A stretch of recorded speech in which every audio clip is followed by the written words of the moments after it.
Chapter 315. Eric and Tesla were dumbfounded by the notification. They then chose to exit the gaming chamber respectively.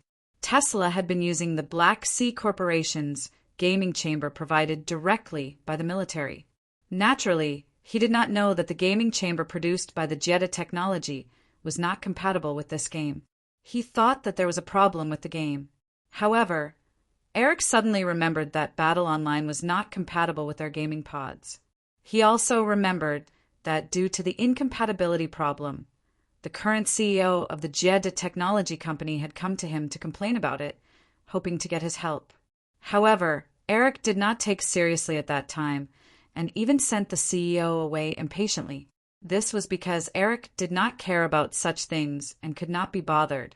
After all, the Jedi Technologies gaming chamber was just something that he had casually developed while researching the use of spiritual energy.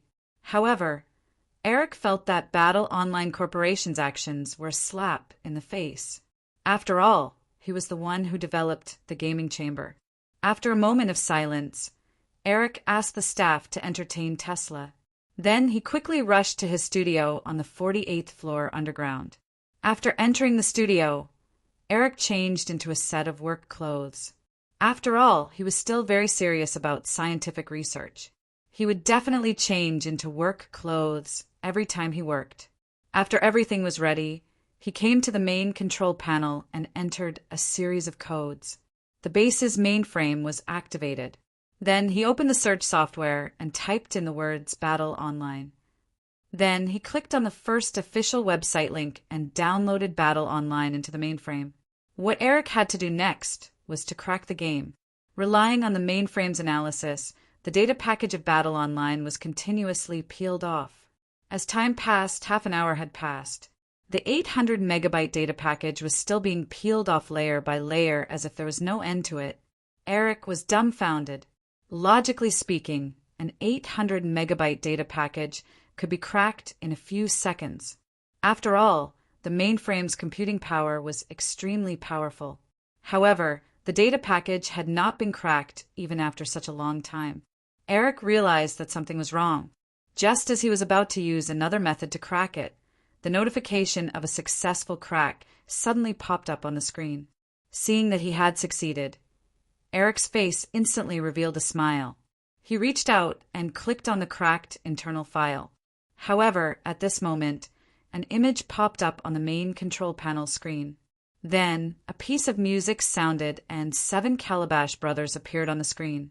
"Hey, monster, return my grandpa to me." Eric was stunned as he looked at the 7 Calabash brothers fighting with the monsters on the screen. Eric, who had realized that he had been tricked, immediately cut off the screen of the main control console. Then he decisively erased Battle Online from the main control console. At this moment, Eric felt that his pride was being challenged once again. After a moment of silence, he opened the communication device on the console and called the CEO of the Jedi Technology Company. After the call connected, Eric said coldly, "Help me buy 10 Black Sea Corporation gaming cabins and send them over as soon as possible." Then, Eric hung up the phone without waiting for a reply. On the other side, the CEO of the Jedi Corporation was also at a loss. He could not understand why the boss behind the scenes wanted the Black Sea Corporation's gaming cabin when they had better functions. On Luwu's side, he was cooking dinner in the kitchen, while Bailey was knocking on the bowl with her chopsticks outside to remind him to hurry up. She was hungry. It was as if a reader was urging him to update. After a while, seeing that knocking on the bowl to urge him to eat was ineffective, Bailey rested her chin on one hand and leaned weakly on the dining table. She looked like she would starve to death if she did not eat. Then her body leaned against the back of the chair and slid down slowly. She changed her posture several times in a row. When she saw that dinner was not served yet, Bailey's mouth gradually puffed up, looking very angry. At this moment, the artifact's warning appeared. "The game is being cracked." Bailey was instantly energized when she saw the artifact's warning.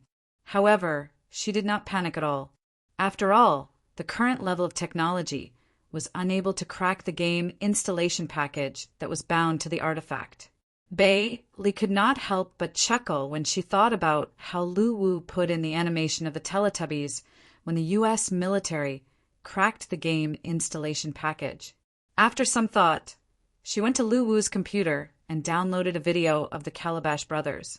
Then, she transferred it through the artifact. She then returned to the dining table with a serious face and continued to knock on the bowl to urge him to eat. Bakey, the border of the void ocean. A huge, ferocious beast came from the west. It crossed the border of the ocean and entered the void ocean. Roar. After entering the void ocean, the ferocious beast let out a roar toward the sky. Soon, Tao Wu's silhouette appeared not far away. It was heading toward the ferocious beast at an extremely fast speed. When the two ferocious beasts approached each other, the imagined battle did not happen. Instead, they raised their bodies and stared at each other. Tao Wu, what happened to little Kuan? Looking at Hai Meng's giant beast, Tao Wu sighed. He did not hide anything and told Hai Meng everything that happened to little Kuan. Roar. After listening to Tao Wu's explanation, Hai Meng suddenly leaped from the surface of the sea and swung his tail at Tao Wu, smashing him into the water. How did you become a father? Little Kuan signed the sea hegemony contract as soon as he was born. He will die. Hai Meng was furious. It's not the time for the contract yet. Little Kuan still has a chance. Tao Wu quickly explained. Chance? He must challenge Kuelong within a year after he becomes an adult. This chance is practically non-existent. Even you and I can't fight Kuelong's strength, let alone little Kuan. Hai Meng's eyes were bloodshot. His tail kept lashing at the surface of the water. He was extremely agitated. Calm down. We have to talk to Kuelong. Tao Wu knew that he was in the wrong. After all, it was under his management that something went wrong. The sea hegemony contract was signed under the witness of the underworld sea god. We have no right to interfere. It's useless even if we find Kuelong. He won't be able to break the contract. Hai Meng glared at Tao Wu coldly and said through gritted teeth. There's another way, Tao Wu said as a murderous glint flashed across his eyes. Hai Meng was stunned. He immediately knew what Tao Wu was trying to do. I heard that Kuelong is about to break through to the godly state. He's too powerful. So what? As long as he hasn't broken through, we can definitely kill him if we work together. Although he knew that it would be dangerous, little Kuan was still his child. Tao Wu could not care less at this moment. The anger in Hai Meng's heart gradually faded as he gazed at the resolute by. After a moment of silence, he said, I have an idea too. After a moment of silence, he said, What? Help Kuelong break through to the godly state.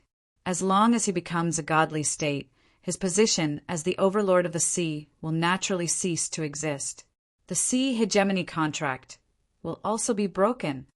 It's too difficult to become a godly state. It's even more difficult than killing him. Tao Wu's eyes were filled with doubt. We have no grudges with Kuelong. Everything was caused by little Kuan. However, we have to first ask Kuelong how confident he is in breaking through to the godly state. We can't take that step unless it's absolutely necessary. Otherwise, our actions will indirectly violate the rules of the sea hegemony competition. It will bring us great trouble. Tao Wu sighed when he heard that. However, he still nodded. Then, the two of them sped toward the Kuelong Ocean. Chapter 316. Bakey, the Mansion of the Dead.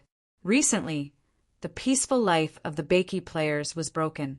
The reason was the land of the 9 luminaries. After many negotiations and waiting, His Excellency 9 luminaries finally couldn't sit still anymore. He sent a messenger to deliver an ultimatum to the players. Or submit sincerely, or declare war. Naturally, the players wouldn't surrender again. The strategy of killing you, Yao, might work once, but the brothers of the 9 luminaries would definitely find out the players' problem the second time. Hence, there was no longer any suspense about the start of the war. Today, the messenger came again and gave the players 3 days to consider. If they still didn't surrender, they would have no choice but to declare war. After half a year, the players had already regarded the land of Bakey as their home. Of course, they wouldn't want to give it up. Although this was bad news, it also gave the Bakey players, who had been living in peace for a long time, a sense of urgency. The improvement of their strength had once again become their focus. The growth of the players was undoubtedly rapid. However, compared to the forces that had been in the underworld for tens of thousands of years, they had no other advantages except for the number of people and resurrection. It could be said that the odds of winning the war with the land of the 9 luminaries were slim. However, the players didn't give up. While discussing how to fight, they also began to think of ways to improve their strength. At this stage, the 10,000 alchemists in Bakey could already successfully refine medicine. Although the success rate wasn't very high, many of the special medicines and permanent attribute enhancing pills they produced could indeed improve the strength of the players. However, due to the small production, it was only a drop in the bucket for the huge number of Bakey players. It was obviously unrealistic to rely on the alchemists to improve the overall strength of the players. Now that the whole of Bakey was under the control of the players, there were only a few areas that could be used for leveling up. The beginner monster farming areas like the Ghost Mountains could no longer satisfy the development of the Bakey players. As for the Underworld Sea Realm, due to the urgency of the war with the Sea King, all the new Death Clan warriors were transferred to the Kuelong Ocean. The players' original training spots and soul coin spots in the Void Ocean had also disappeared. Now, if the players wanted to speed up their development and break the bottleneck, the only way was to expand their territory. Even if His Excellency 9 luminaries didn't declare war, the players would take the initiative to declare war, but at a faster pace. Naturally, Lu Wu was aware of the development problems of the Bakey players. After some consideration, he decided to start a life profession, the blacksmith, that would be very helpful in the war. The starting point of being an artificer was not high, but mastering it was no easier than being an alchemist. At the stage where the war with the land of the 9 luminaries was about to start, the players could ponder on their own and build war machines that would be extremely helpful in the war. This would also greatly help the players' growth as blacksmiths. Compared to the alchemist profession that required a mature and steady state of mind and proficient techniques, blacksmiths required creativity more. It was just like the first blacksmith in Bakey who invented the rune masters. He combined his imagination and creativity to create the growth model of the rune master system. There were also siege weapons, special effects equipment, traps, the creation of new runes, and so on. It was easy to become an artificer, but it was extremely difficult to become proficient in it. The things that one had to learn were very complicated, and they could not be formed in a short period of time. Previously, Lu Wu did not consider opening up this character class because he was afraid that the players would slow down their own growth due to the complicated casting system. After all, Lu Wu was in dire need of soul coins at that time, and the players' energy was still directed towards killing monsters and leveling up. However, Lu Wu felt that it was time to open up this life class to the public. After the official war with the land of the 9 luminaries, Lu Wu believed that the growth of the players would only speed up and would not be slowed down by the variety of life classes. After Lu Wu had confirmed the implementation of this plan, a game notification rang in the minds of the Bakey players.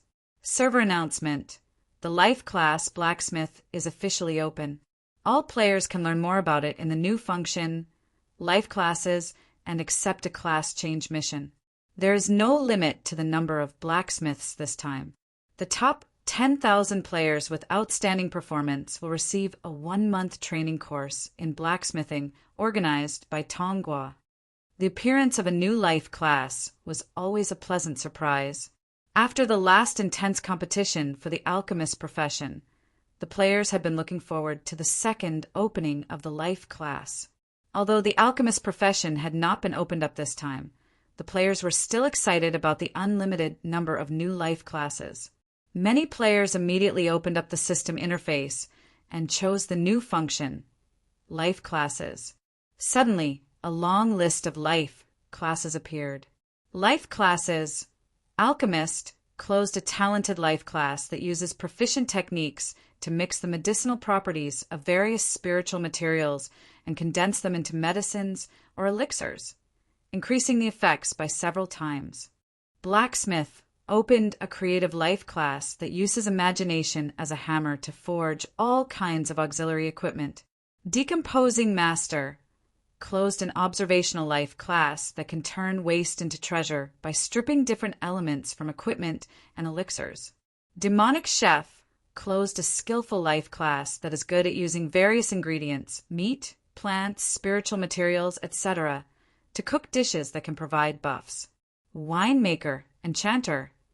The interface with 28 life classes dazzled the players and made them extremely excited.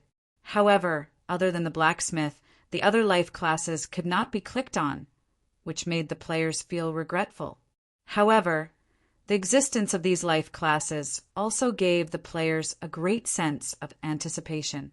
Looking at the construction of Battle Online being perfected step by step, they also felt a sense of joy that their home was getting better and better. After the players clicked on the blacksmith interface, a game notification popped up.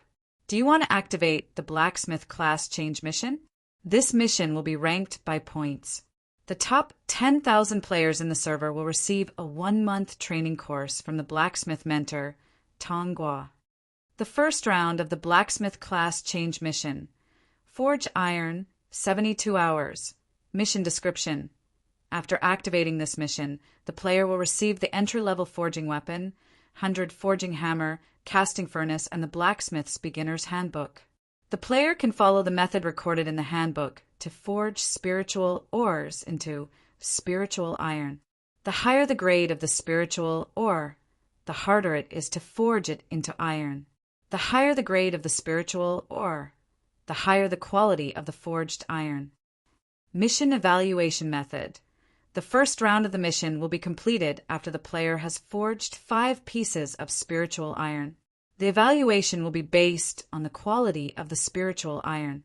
Players who are not satisfied with the forged spiritual iron can choose to continue forging before the end of the mission. Only the 5 pieces with the highest quality will be evaluated. The second round of the blacksmith class change mission. Melt iron, 48 hours. Mission description. After activating this mission, the player can follow the method recorded in the blacksmith's beginner's handbook to melt the spiritual iron obtained in the first round of the mission, remove the impurities, and improve the quality of the spiritual iron. Mission evaluation method. The evaluation will be based on the final quality of the integrated spiritual iron. The third round of the blacksmith class change mission. Forge iron, 48 hours. Mission description. Use the spiritual iron obtained in the first 2 rounds to forge an item. It can be a weapon, equipment, auxiliary machinery, and so on. The blacksmith's handbook provides the beginner equipment template. You can also choose to create your own new item. Mission evaluation method. The evaluation will be based on the final quality of the forged item. In the case of forging multiple items, only the one with the highest analysis evaluation will be selected. Additional points for innovation. Although it was an open-ended life class with no limit on the number of players, it was obviously not as easy to change the class as the players thought. All the players showed an expression of "I knew it" when they saw the description of the mission. Watermelon_Taro. I really have to give it to Battle Online. There was a life class like the blacksmith class in the games I played in the past, but in that game you only needed to gather the materials and click to forge the equipment automatically. Then, it depended on your luck to forge the equipment. Normally, the higher the proficiency, the higher the chance of forging a good equipment. But Battle Online actually made us use our hammers to forge the equipment. This means that the proficiency here is completely determined by our forging skills. This is too real. It's so real that I want to kill someone covering face. Shuali_, the underscore strongest. I was shocked when I saw the blacksmith's handbook in the channel just now. It's 3 times thicker than a dictionary covering face. I would like to ask the evildoers if it's really good for you to treat the players this way. Aren't you afraid that we'll find your address, Bleeding Knife? JPG? Assassin_Creed. The evildoers want us to be all round? That's even more demanding than my parents. Thank you, Gritting Teeth. Crayon_Shinchan. The evildoers, you guys don't know anything. How are you worthy of being the players of Battle Online?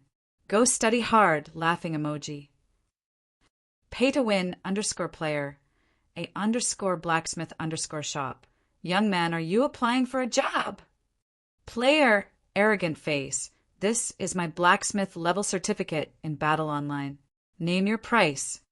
Waving _battle_flag _replying to pay-to-win_player. Ha ha ha. As long as you play Battle Online well, you won't have to worry about not having a job. Invincible_loneliness. Covering face. I feel like an idiot smithing and refining potions in the game, but my heart is telling me that I must get into the top 10,000. Peppa_bore. That's amazing.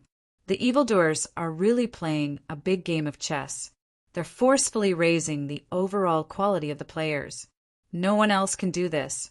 But since you guys have spent so much time and effort writing the beginner's handbook of blacksmithing, I'll reluctantly change my class. Also, let me remind everyone that this class seems to be very tiring. Please don't change your class. Let me do it. Laughing emoji. Roasting _Chongy_ while _hugging _Jade. Smithing is a tough and rough job. Please don't force yourselves. Let me do it. That's enough. I'm going to study. Just as Lu had expected, the forum was filled with complaints. However, complaints were just complaints. There was no other way to change their class. Hence, the Bakey players once again immersed themselves in learning. With the experience of being an apothecary as an example, the players had no doubt that a life class would be a great help to their growth. On this day, Bakey was filled with players carrying hammers and books, studying hard. Chapter 3:17. Do you think your father is an idiot? When your father was young, he also bought a virtual reality helmet to play games. This thing is too much of a waste of time. What kind of playthings are inside? It's all fake. Under Lin Nua's guidance, Lin Tai opened the profession interface and clicked on the blacksmith option. After confirming that he had started the mission, a game notification suddenly appeared. After stepping out of the gaming chamber, Lin Nua glanced outside the window and saw that his father was sitting in a rocking chair outside the house, leisurely basking in the sun. Thus, he hurriedly turned around and went downstairs. Chapter 3:18. This craftsmanship cannot be lost in our hands. This was what Lin Tai often said to Lin Nua. As a father, how could he not know what his child was thinking? In fact, he was the same when he was young. He felt that since this craftsmanship had been eliminated by time, then what was the point of persisting? At that time, Lin Tai also felt that his father was too pedantic. In this new era, he insisted on old things and would never choose to improve. However, as he grew up and came into contact with this industry more, Lin Tai's thoughts gradually changed. He also understood why his father persisted. The traditional craftsmanship that carried the essence of Chidragon's traditional culture had been passed down for thousands of years. This was also the reason for its existence. This was because behind every piece of work was condensed the vicissitudes of life and the vicissitudes of life. To put it in a big way, it was a kind of persistence and adherence to the tradition. To put it in a small way, it was the spirit of the ancestors passed down from generation to generation. 100 years ago, 1,000 years ago, his ancestors were waving the iron hammer just like him now. They were drenched in sweat amidst the sputtering sparks and forged the thrill and excitement of life in the occasional flash of inspiration. This was like a story that was written from the moment it was passed down. It was passed down from generation to generation and continued to be perfected. Lin Tai, who came to his senses, took the initiative to learn the craftsmanship from that moment on. Affection could be applied to people over time, and it was also applied to Lin Tai and his craftsmanship. The more he understood, the more he loved it. When the inheritance was no longer a burden, Lin Tai took over the baton from his father and began to write his own story. This was Lin Tai, a person who seemed old-fashioned to Lin Nua, but had the most sincere persistence and dream of the inheritor. Lin Tai once had the idea of promoting this craftsmanship. He had put in a lot of effort for this. His figure could be seen on Weibo, live streaming, and other platforms. However, in this impetuous era, the appreciation for the beauty of traditional craftsmanship had long faded. The result of his hard work made Lin Tai very disappointed and depressed. However, his love for the craftsmanship in his hands had never diminished. However, after coming into contact with Battle Online this time, Lin Tai's originally calm heart was once again ignited with the flame that he once had. Tens of millions of players were learning the craftsmanship here. This was something that Lin Tai dared not imagine before, but now it was possible. Although this was a game, after flipping through the Blacksmithing Beginner's Handbook, Lin Tai knew that these techniques really existed. Just like what Lin Nua said, they could be used in real life. In Lin Tai's eyes, this was an opportunity to bring honor to his ancestors and let people understand the smelting and casting techniques of the Lin clan. After hearing from Lin Nua that there were 10,000 slots for the class change trial this time, Lin Tai only had one thought. He wanted to be number one. But before that, the first thing he needed to do was level up. After continuously leveling for 11 hours in the Ghost Mountain Range, Lin Nua was on the verge of tears. Looking at his father, who was still full of energy, Lin Nua really wanted to go to sleep. However, his father did not allow it. "Father, I can't take it anymore. There's still an hour before I'm forced to go offline. How about I take a break first?" Seeing that his father was still looking for monsters, Lin Nua opened his mouth with a face full of grievance. For Lin Nua, the beginner monsters in the Ghost Mountain Range gave too little EXP. It was not enough to satisfy his growth. His only purpose here was to help Lin Nua level up. Originally, he wanted his father to guide him through the class change quest, but he did not expect that his memorizing time would be taken away by his father. If it was someone else, Lin Nua would have already flipped out. However, this was his father. Lin Nua did not even dare to have the thought of resisting, and could only serve him. "There's still an hour before you're forced to go offline." Lin Tai heard this and turned his head to look at Lin Nua with a frown. "Yes, I'm currently using the virtual reality helmet. There's a mandatory game time limit," Lin Nua said with a face full of anticipation, waiting for his father's permission. "Wait a moment." After saying this, Lin Tai went offline in front of Lin Nua's shocked expression. Around 5 minutes later, Lin Tai came online again and waved the greatsword in his hand. "Let's go! Continue killing monsters." "Father, I only have half an hour of game time left." "No problem." Father just went offline and ordered another gaming cabin. It will be delivered directly from the nearby Black Sea warehouse. The smart delivery car will probably arrive in around an hour. Lin Nua was speechless. At this moment, Lin Nua really wanted to yell at his father. Playing with things leads to ambition, but he did not dare to. An hour later, the gaming cabin was delivered to their doorstep. The father and son pair went offline and moved the new gaming cabin into Lin Tai's room. When he came online again, Lin Tai used his own gaming cabin. Thinking of his father's furious expression when he bought the gaming cabin, and then looking at his father's swift and decisive purchase, Lin Nua felt bitter and wronged. He really wanted to imitate his father and yell at him, but he still did not dare to. With the gaming cabin, the 12-hour game time limit naturally did not exist. Next, Lin Nua brought his father to sweep through the Ghost Mountain Range, this beginner leveling area. With Lin Nua, a level 100+ rune master carrying him, Lin Tai's level soared. After 2 days of killing monsters without rest, Lin Tai finally reached level 25, and it was finally time for him to accept the class change quest. At this moment, Lin Nua finally let out a sigh of relief, feeling that he was free. Beside him, Lin Tai was also very happy. In these 2 days of leveling, Lin Tai also discovered a surprise in the game, which was that he could feel the improvement of his physical fitness when he leveled up in the game. This made him think of the smelt iron into essence tempering technique recorded in the book. Lin Tai had tried this tempering technique when he was young, but found out that it was very difficult to use in actual forging. Just as he explained to Lin Nua, this tempering technique required one to have great strength. Without the assistance of modern equipment, it was very difficult to achieve, and if one tried forcefully, it would harm one's body. At this moment, Lin Tai, who was already level 25, clenched his fist and felt the surging strength in his body. He felt that with his current strength, he could definitely try this tempering forging technique.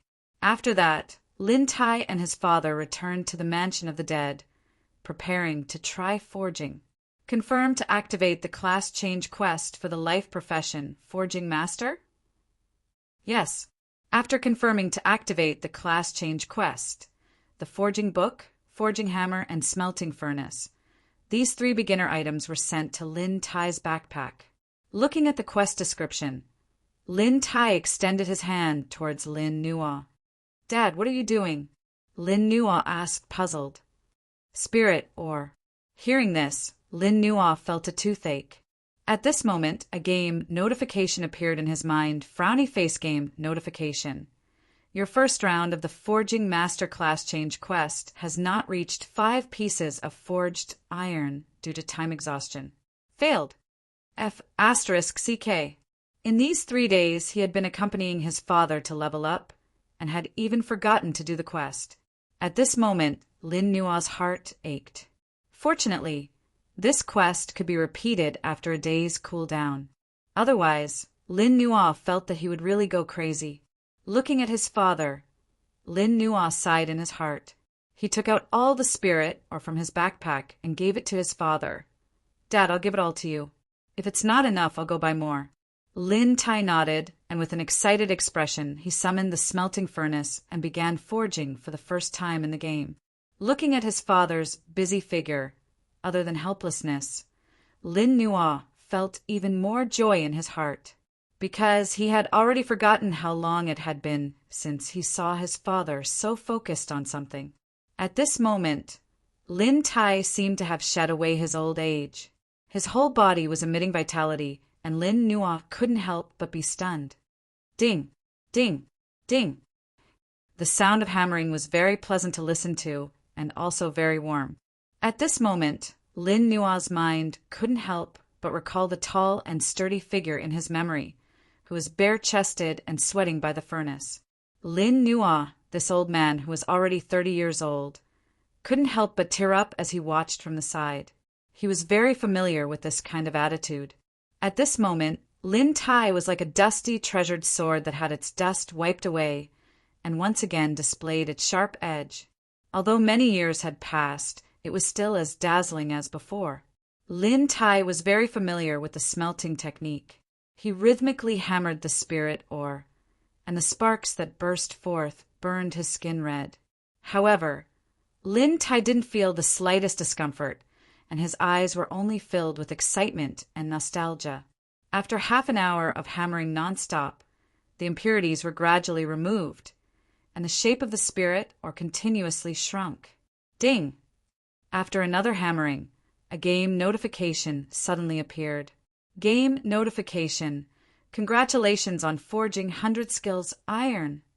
Using a pair of pliers to pick up the 100 skills iron, Lin Tai's face revealed a trace of a smile. This time he tried to smelt the spirit ore using the smelt iron into essence method from the blacksmithing introductory book. He didn't expect it to actually succeed. Lin Nua saw this and curiously used analysis to check the attributes of the spirit ore again. 100 skills iron level 1. Metal information. Level 1 spirit or 100 skills stone formed after being tempered into a level 1 metal material. Material quality. 89 spirit ores are divided into 1 to 13 levels. After being tempered, the spiritual metal material is divided into 1 to 18 levels. Each level has a quality evaluation of 1 to 100. The metal smelted from a level 13 spirit ore is equivalent to a level 13 metal. In the later stages, it relies on smelting the metal to increase the metal's level and quality. At this time, another panel appeared in front of Lin Tai. Frowny face blacksmith profession advancement point list. Remaining time: 5 days, 13 hours, 46 minutes. First place: Tian Beiyu, 852 points, completed level 3 mission. Second place: Tao Lin, 753 points, completed level 3 mission. Third place: Zhong Fingyi, 732 points, completed level 3 mission. 9742. Lin Tai, 89 points, level 1 mission stage. Because they were in a team, Lin Nua also discovered the ranking that appeared on his father's panel. Other than surprise, he was also filled with pride. He was very confident in his father. He knew that with his father's strength, he would definitely be able to charge into the top 10,000. But he didn't think that just by forging the first spirit ore, he would be able to successfully jump into the top 10,000. One had to know that the first mission's evaluation was based on 5 spirit ores, and his father had only forged 1. If he counted the points from the other 4 spirit ores, he felt that his father's points could definitely charge into the top 1,000 or even higher. At this moment, Lin Nua's heart was filled with anticipation. He felt as if he was witnessing his father's rise. But when Lin Tai saw the ranking, he was very dissatisfied. He immediately picked up his hammer, and while his body was still warm, he began to hammer the second spirit ore again. As time passed, the spirit ores were hammered into spirit ores one by one, and Lin Tai's ranking on the list rose in a straight line. When the 5th spirit ore was completely hammered, Lin Tai's ranking had already reached 587. Compared to the excited Lin Nua, Lin Tai was very calm, because he only had one thought, and that was to get first place. Chapter 319. After closing the door, Lin Tai paused for a while, then turned around and walked toward his room. If the inheritance of skills was a spiritual story written by generations of people, then the smithing manual was a physical record of the skill's historical changes. After taking out the cooled finished parts, Lin Tai got busy again and began to assemble the parts. As the steam appeared, Lin Tai scooped up the fused spiritual iron from the water with a pair of pliers. First place: O Tian, 10,864 points, completed 3 rounds of mission. The first step was folding and forging to increase the toughness of the spiritual iron. Lin Tai had actually read this ancient book countless times when he was young, but he could not remember many parts of it, so he flipped through it again. The blacksmith ranking had changed drastically at this time. After reading it carefully for a few times, Lin Tai stood up and began his 3rd round of mission. Although this kind of equipment with skills could be found in the shop or Tonghua, the price was extremely high and not affordable for ordinary players. Therefore, when a player forged such a weapon, most players were excited. Many people might find the name O Tian unfamiliar, but there was no one who didn't know of his ancestor. He was the founder of swordsmithing, O Jizi, who had forged famous swords such as Zhanlu, Chun Jun, Evil Slaying, Yu Chong, and Ju Quebec.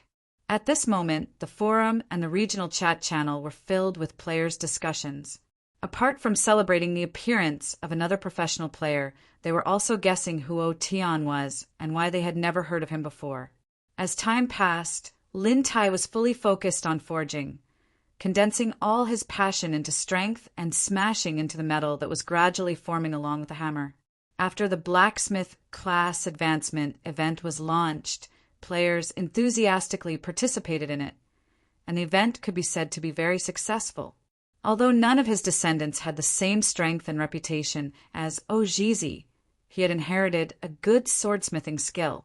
Even in this chaotic world where human lives were as worthless as grass, he could rely on his excellent skills to make a name for himself. With every step he took, his expression became more determined. After all, the past was the past. Since the first bamboo slip, the smithing manual had gone through many revisions. The latest revision was made by his father, and it could be said that it recorded the essence of the Lin family's smithing history.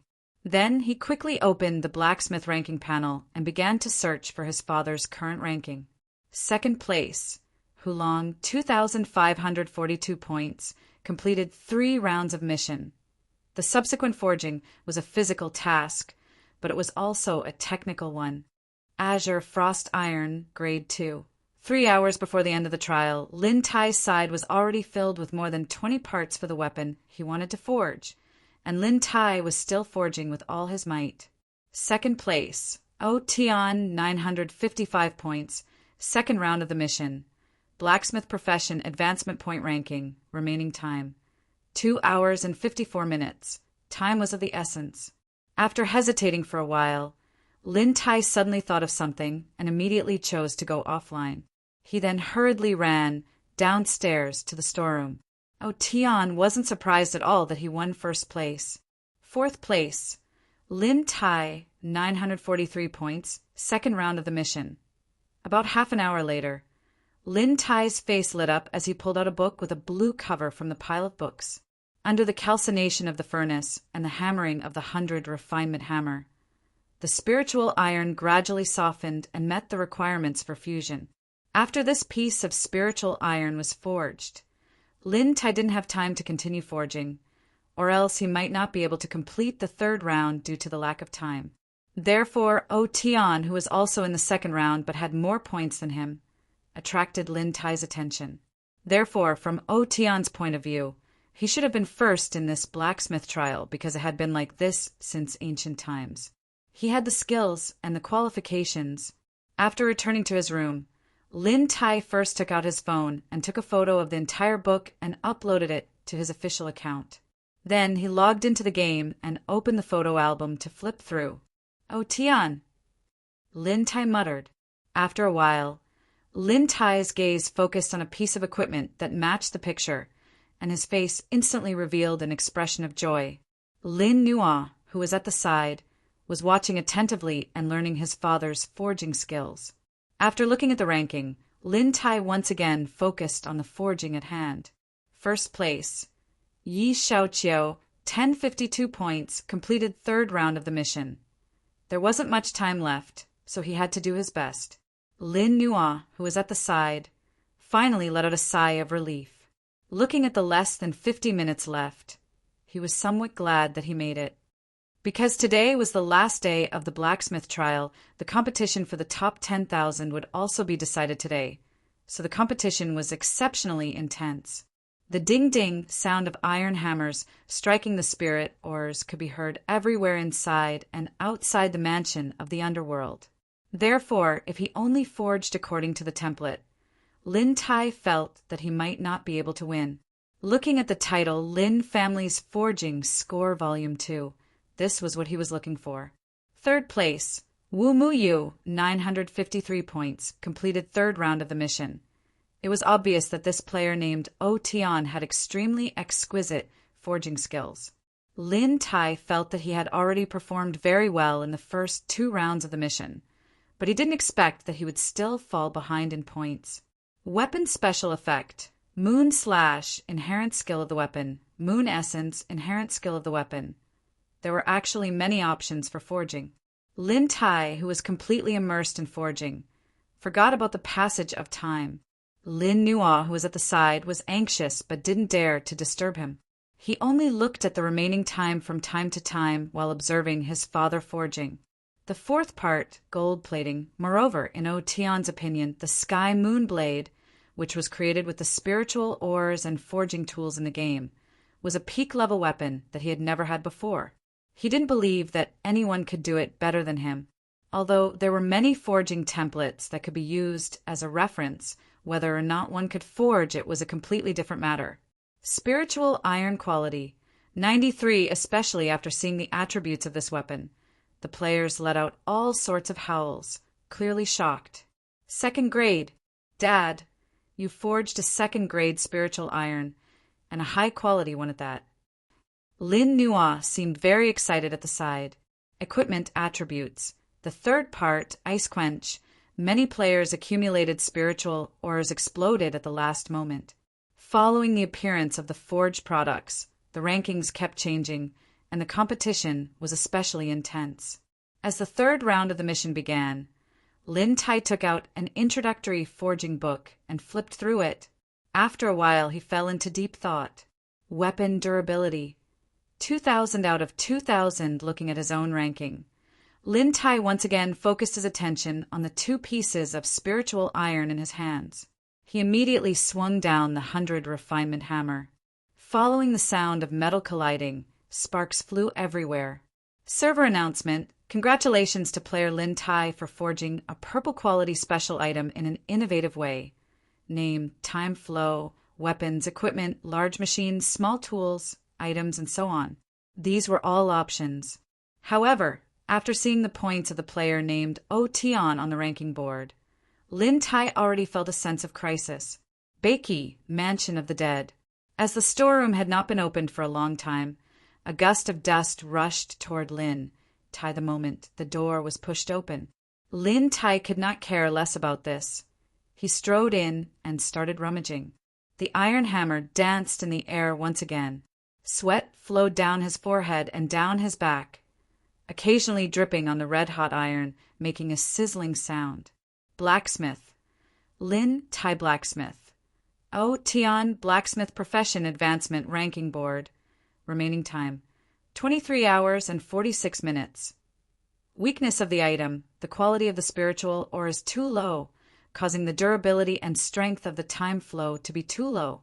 After taking out all the spiritual iron that was forged in the previous mission, Lin Tai got busy again. Strength of the item. Level 2. Meanwhile, the father and son of the Lin family were also busy here. 2 hours passed quickly. At this moment, Lin Tai suddenly stopped hammering. He took a deep breath and put the last part in his hand into the water with a pair of pliers. Weapon details. A purple quality weapon forged from cold iron, green cold iron, and obsidian iron. Fortunately, he was well prepared this time. He had forged enough spiritual iron in the first 2 rounds. Otherwise, Lin Tai would not have dared to challenge such a difficult weapon that required 32 parts and was almost like a work of art. Introduction of the item. A humanoid battle puppet assembled from 32 individual items. Its body can be flexibly changed and reassembled in battle. It possesses extremely strong destructive power. In the hands of a player who has the corresponding puppet skills, it can kill and kill monsters that are above its level. It is a high-quality puppet weapon.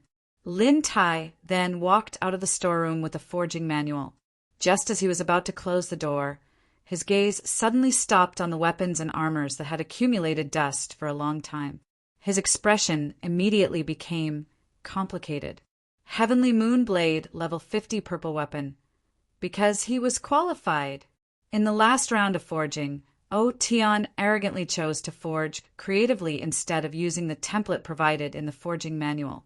Reality proved that his choice was not wrong. He successfully forged a weapon with a special effect that was different from the template, and he even obtained more than 10,000 points, firmly placing him in first place. Seeing that his father had already rushed to 4th place, Lin Nuo immediately grinned from ear to ear. However, when he turned to look at Lin Tai, he saw that Lin Tai's eyebrows were tightly knitted. Metal details. A grade 2 metal material smelted from 3 pieces of level 1 spiritual or cold iron. It has a slight cold attribute and is suitable for forging in-attribute equipment. Server announcement. Congratulations to player O Tian for using a creative method to successfully forge a new purple quality weapon named Heavenly Moon Blade. The 3rd round of the quest could be said to be the most difficult round of the forging quest. The player was required to forge an item himself.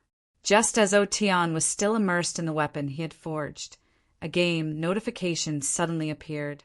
Since he had decided to fight for first place, and with a strong opponent like O Tian around, Lin Tai naturally did not want to forge according to the template. Perhaps innovation was the key to victory. 3rd place, Mu Yi, 2088 points, completed 3 rounds of the quest. At this time, a large number of players had gathered beside a moat outside the Mansion of the Dead. Although the land of the 9 luminaries had officially declared war on Baiki, the players still had something more important to do before the army of the land of the 9 luminaries arrived. Chi. Time Flow, level 58, purple-colored special effect item. The second step was to cover the metal with soil and burn the iron. Cover the parts of the metal that did not require high hardness with the soil, and then heat the metal to a specific temperature. When the red-hot metal entered the water, the exposed parts would quickly cool down, while the parts covered with soil would not have an obvious change in temperature. This would cause the hardness to be different from the exposed parts, thus achieving the effect of combining hardness and softness. Item durability, 1000 reparable. Wow. At this moment, the players in the server were in an uproar. However, what happened next made him dumbfounded. He saw Lin Tai open the menu in the shop, purchase an engraving knife, and start a new round of processing. Although he was surprised, Lin Tai did not think too much about it. He opened the quest menu and chose to submit the quest. After all, the third round was the key to this trial. At this time, a game notification suddenly appeared. Ingenious person, Time Flow, at the northern gate of the mansion of the dead Otian, who was holding the heavenly moonblade, looked at the weapon that was almost like a work of art. He seemed to be obsessed with it. Looking at the decreasing time, Lin Nuai was extremely restless, like an ant on a hot pan, anxiously pacing in circles. Chapter 320. In the last 5 minutes of the blacksmith's trial, just when Otian thought that he was unshakable in first place, a notification popped up, shocking every player, including Otian. All the players subconsciously glanced at the ranking board. Blacksmith Profession Advancement Point Ranking, remaining time. For minutes, 23 seconds. First place, Lin Tai, 31,872 points, completed 3 rounds of mission. Second place, Otian, 10,864 points, completed the 3-ring mission. Third place, Hulong, 2,542 points, completed the 3-part mission. Fourth place, Mu Yi, 2,088 points, completed 3 rounds of the mission. All the players were shocked when they saw the points for first place. To occupy the first place with a score 3 times higher than the second place, this kind of surpassing could be described as crushing. Even Tonghua, who was playing landlord with the Rock Ghost King and the Hydra in the forging room, widened his eyes in disbelief when he saw the ranking. At this moment, the game notification appeared again.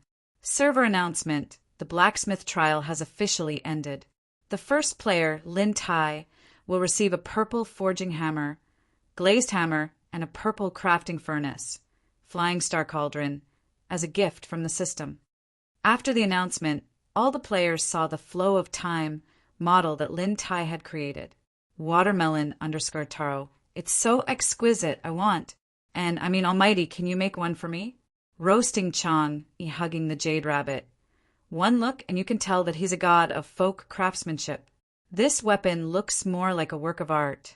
I like it a lot, adore. Shuali_the strongest. That's awesome. 30,000 points, which means that it's twice as good as the moon blade with 2 skills. That's amazing. Is this what a powerhouse is like? Crayon_Shinchan.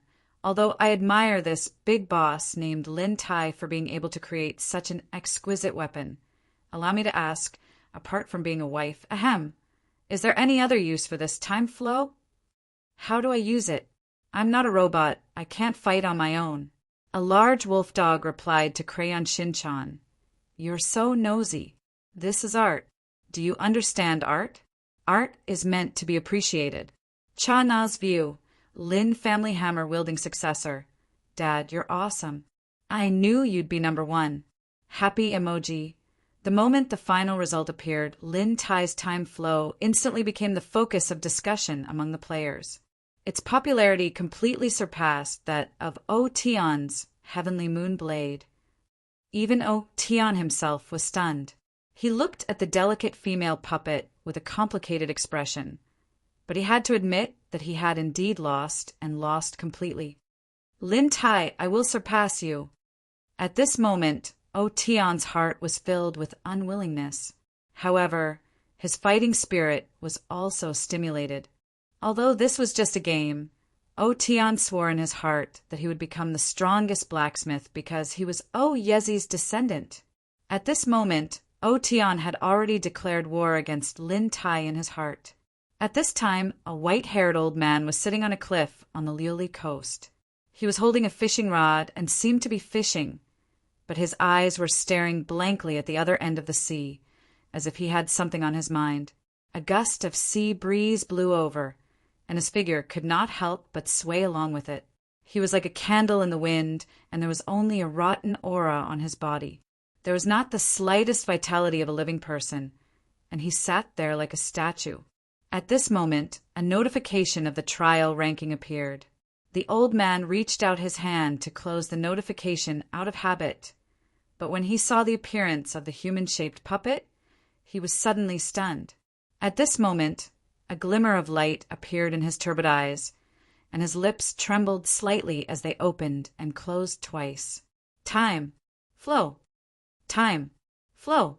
As he stared at the puppet on the display panel, the old man's emotions gradually became agitated. Time flow, ha ha ha. At this moment, Tang Mu's tears flowed uncontrollably. He reached out his hand to touch the time flow on the panel, but his hands passed through it.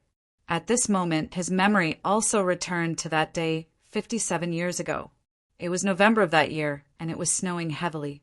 According to the local customs, Tang Mu was led by his parents to the temple on the nearby mountain to burn incense. As there was a large flow of people on the mountain that day, the road up the mountain was packed with people. The path up the mountain was like a queue, and they could only go up a few steps after a while. At that time, Tang Mu was only 13 years old, and he could not stand such an environment, so he wanted to go back. However, his parents were more devout and were not affected by Tang Mu.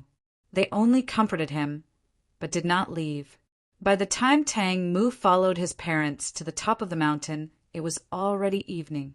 When his parents entered the temple hall to burn incense, the curious Tang Mu walked out of the side door of the temple and began to wander around the mountain. As he walked, he lost his sense of direction, and the noise of the surrounding tourists also faded away. At this moment, Tang Mu was scared out of his wits. At that time, he panicked and began to run around the back mountain like a headless fly. The night was getting darker, and the sky was still snowing heavily. Tang Mu's face was blue from the cold. Thinking that he was going to die, Tang Mu was so scared that he cried, and he staggered forward. At this moment, he discovered a small, run-down temple, and there was a faint, flickering fire inside. At that time, Tang Mu was already frozen to death. After standing outside the run-down temple for a while, he mustered up his courage and walked in. This step was his destiny. Tang Mu saw an old man in ragged clothes in the run-down temple. The old man's body was curled up into a ball, and he was sitting in front of a bonfire made of wood. He was holding a woman in his arms, or more accurately, a doll. The doll had the appearance of a beautiful woman, as if it had just been painted. Her expression was lifelike, and her eyes and eyelashes seemed to be hanging with tears. It made people feel tender and loving when they saw it. If one did not look carefully, they would not be able to tell that it was just a doll. The old man was very surprised to see Tang Mu, and when he realized that Tang Mu's body was still trembling, he waved for Tang Mu to sit over. At first, Tang Mu was very scared, and he basically only answered every question the old man asked. Seeing Tang Mu's fear, the old man smiled and said, "Have you seen the puppet show?"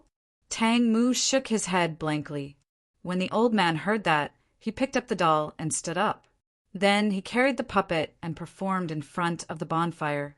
Under his control, the doll danced gracefully and gracefully. Although she had a sorrowful makeup on, she was still beautiful beyond compare. It was as if there really was such a woman at the old man's side who was dancing with him. She was as light as a feather, like a fairy. The old man's acting had joy and sorrow, tears and laughter. Tang Mu, who was staying at the old man's side, seemed to have become a bystander, watching the doll move according to the old man's rhythm, sometimes flying, sometimes advancing and retreating, making people immersed in the scene. The phantom around the old man seemed to be cheering for the old man. What made Tang Mu even more incredulous was that every time the beautiful doll's eyes swept across the old man, there seemed to be affection and love in her eyes. Tang Mu, who was seeing the puppet show for the first time, could not help but be fascinated. That night, Tang Mu had a dream. He dreamed that he was also dancing in the heavy snow with a beautiful doll. Everything seemed so beautiful. The next day at dawn, the old man woke up Tang Mu, who was still sleeping, and told him how to go to the temple in front of the mountain. After last night's dream, Tang Mu blurted out and told the old man that he wanted to learn the puppet show. The old man looked very surprised. He stared at Tang Mu for a moment, seeming to see the determination in Tang Mu's eyes. The old man sighed, turned to the foot of the wall, picked up a big wooden box, and handed it to Tang Mu. After receiving it, Tang Mu opened the wooden box curiously and found a lifelike doll lying inside. Then the old man stuffed a book into Tang Mu's hands, telling him that he was a dying man and could not teach him. If he had talent, he could learn by himself. Before leaving, Tang Mu asked the old man what the name of the doll was. The old man replied with a smile, "Time Flo." After that, Tang Mu seemed to have changed into a different person. He was completely addicted to the puppet show. Tang Mu's change made his parents furious. His teacher even tried to communicate with him several times, but at that time, Tang Mu could be said to not listen at all. After beating and scolding him, and using all methods, Tang Mu became a hopeless person in everyone's eyes. When he became an adult, he was kicked out of the house by his parents. At that time, Tang Mu only had a doll to accompany him. Even in the future, he relied on performing the puppet show for others to make a living. Sometimes he was full, sometimes he was hungry, and he lived like a homeless man. This strings puppet show lasted for a lifetime. When he was 53 years old, he received news that his father had passed away. Although he was kicked out of the house, Tang Mu still hurried home. Seeing Tang Mu arrive in ragged clothes, his relatives all treated him as a beggar and chased him out. Tang Mu ran in again, shouting his name and telling his relatives his identity. However, the touching feeling he had imagined did not appear. Everyone still looked at him as if he was a stranger, even his mother. Tang Mu felt a sharp pain in his heart. He endured the gazes of his relatives, kowtowed in front of his father, and then turned around and ran out. At that moment, Tang Mu, who was in a daze, thought of the old man. Then he went up the mountain with Time Flo and found the dilapidated temple. At that moment, the dilapidated temple was covered with cobwebs, and the old man was long gone. That night, it snowed again, just like that night 40 years ago. The snow was very heavy, and Tang Mu shivered from the cold. Then he found some dry wood and lit a fire to keep warm. As the bonfire danced, Tang Mu looked at Time Flo in his arms in a daze. After a moment, he suddenly looked angry. "I've been down and out for decades, and it's all because of you. The weather is cold, and I can't even afford to buy clothes. Now, even my relatives don't want to acknowledge me. It's snowing heavily tonight, and I'm cold and hungry. What's the use of you? Why don't you burn it? It can even warm my body. How many 40 years could one have in life?" He had been obsessed for 40 years, and he had also been down and out for 40 years. At that moment, Tang Mu felt that his life had been ruined in the hands of this doll. Thinking of this, Tang Mu suddenly pushed Time Flo in his hand into the bonfire. The fire swept across the doll's beautiful dancing sleeves, burning the delicate bones carved from linden and making crackling sounds. At that moment, the puppet slowly stood up and sadly bowed to Tang Mu, as if thanking him for his 40 years of companionship. 2 lines of tears could be faintly seen falling from the puppet's eyes. At this moment, he bowed to Tang Mu as a gesture of farewell. Looking at the burning bonfire, Tang Mu suddenly burst into tears. "Without you, I'll have nothing." That night, the bonfire burned for a long time, warming the entire temple and protecting Tang Mu until dawn, when the snow stopped. Tang Mu also sat in a daze for the whole night. His mind was filled with the scenes of him dancing with the doll in the past 40 years. However, Time Flow had long been burned to ashes by the fire. The orchid fingers twirled the dust like water, and the 3-foot red platform blew thousands of songs, singing "Long sorrow does not become sorrow," and the very red place turns to ash. Chapter 321. Tang Mu's fingers trembled subconsciously as the memories came back to him. It can buy spiritual ores. Lin Nua's neck shrank when he saw that his father was about to make a move. Although Tang Mu gave up on the idea in the end, he still persisted in his craftsmanship. He made some small toys and sold them for some pocket money, then donated all the money to the Craftsmanship Inheritance Funding Association. Seeing Tang Mu's expression, Lin Tai was a little surprised. "I'll be there soon." At this moment, a beautiful figure seemed to appear in front of him, constantly dancing to the rhythm of his fingers, jumping up and down. "Can you let me see, Time Flow?" Tang Mu's expression was pleading. Hearing this, Lin Nua was touched and nodded his head. "It's all in the past. Let's not talk about it anymore. I'll just take a look, thank you." 2 months ago, Tang Mu accidentally found out that one could earn money from this game. After a detailed understanding, he spent some money to rent a virtual reality helmet. Since then, he would choose to fish along the Liuli coast every day. He would then sell his soul coins and donate all the money he earned. Kindness is kindness, we have to repay it. Although it's from the ancestors, the descendants should continue it. Just like my craftsmanship, it's also an inheritance. I can't lose it. At this time, Lin Tai opened the trading panel with Tang Mu and placed Time Flow in the trading box. Some people are born in rich families, while others are born in poverty. That's why people often say that this world is unfair. But think about it. Why do those who are born in wealth have a higher starting line than others? It's like a relay race, passed down from generation to generation. Didn't the wealth enjoyed by the later generations come from the hard work of the ancestors? As craftsmen, since we've taken over the baton, we have to inherit it all. We can't forget the roots, or else we'll be letting our ancestors down. Bakey, mansion of the dead. Their lineage is kind to our ancestors. Our descendants naturally have to repay them. Lin Tai saw the depression in Lin Nua's eyes and spoke again. "Sir, can you tell me how you got Time Flow?" Lin Tai asked softly. Lin Tai, who was chatting with Lin Nua, received a friend request. "Can't you be more promising? This equipment is my collection. After all, it's the first item I made here. It's very memorable." At this age, he had already given up on his former dreams. After all, he might die one day. Lin Tai was a little confused. He didn't know what was going on. Lin Tai frowned slightly, but he still took out the flow of time. Tang Mu was touched. He opened his mouth as if he wanted to refuse, but he couldn't say anything. "Old ancestor, it has been many years." Lin Nua explained in a low voice. Looking at the flow of time in his inventory, Tang Mu's eyes became moist. He had thought about reuniting with her countless times, but he never thought it would be in this form. After that night, he had been alone. Because he was old, there was no job for him. In the end, the government arranged for him to live in a nursing home.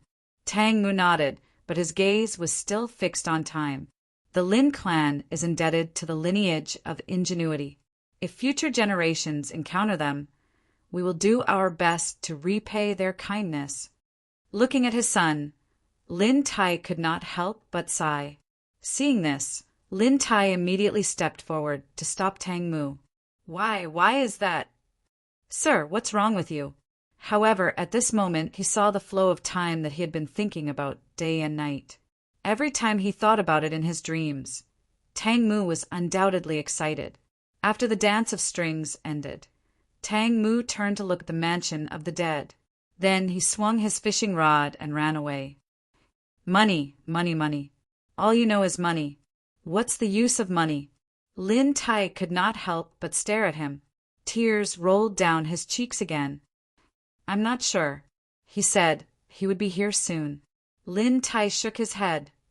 "Sir, I would like to ask, are you a descendant of the lineage of ingenuity? I had a puppet like that back then. Haha, it's all in the past. Let's not talk about it. Tang Mu wiped the tears from the corner of his eyes and smiled. Tang Mu turned to look at Lin Tai and then shook his head. Dad, this is a special purple equipment.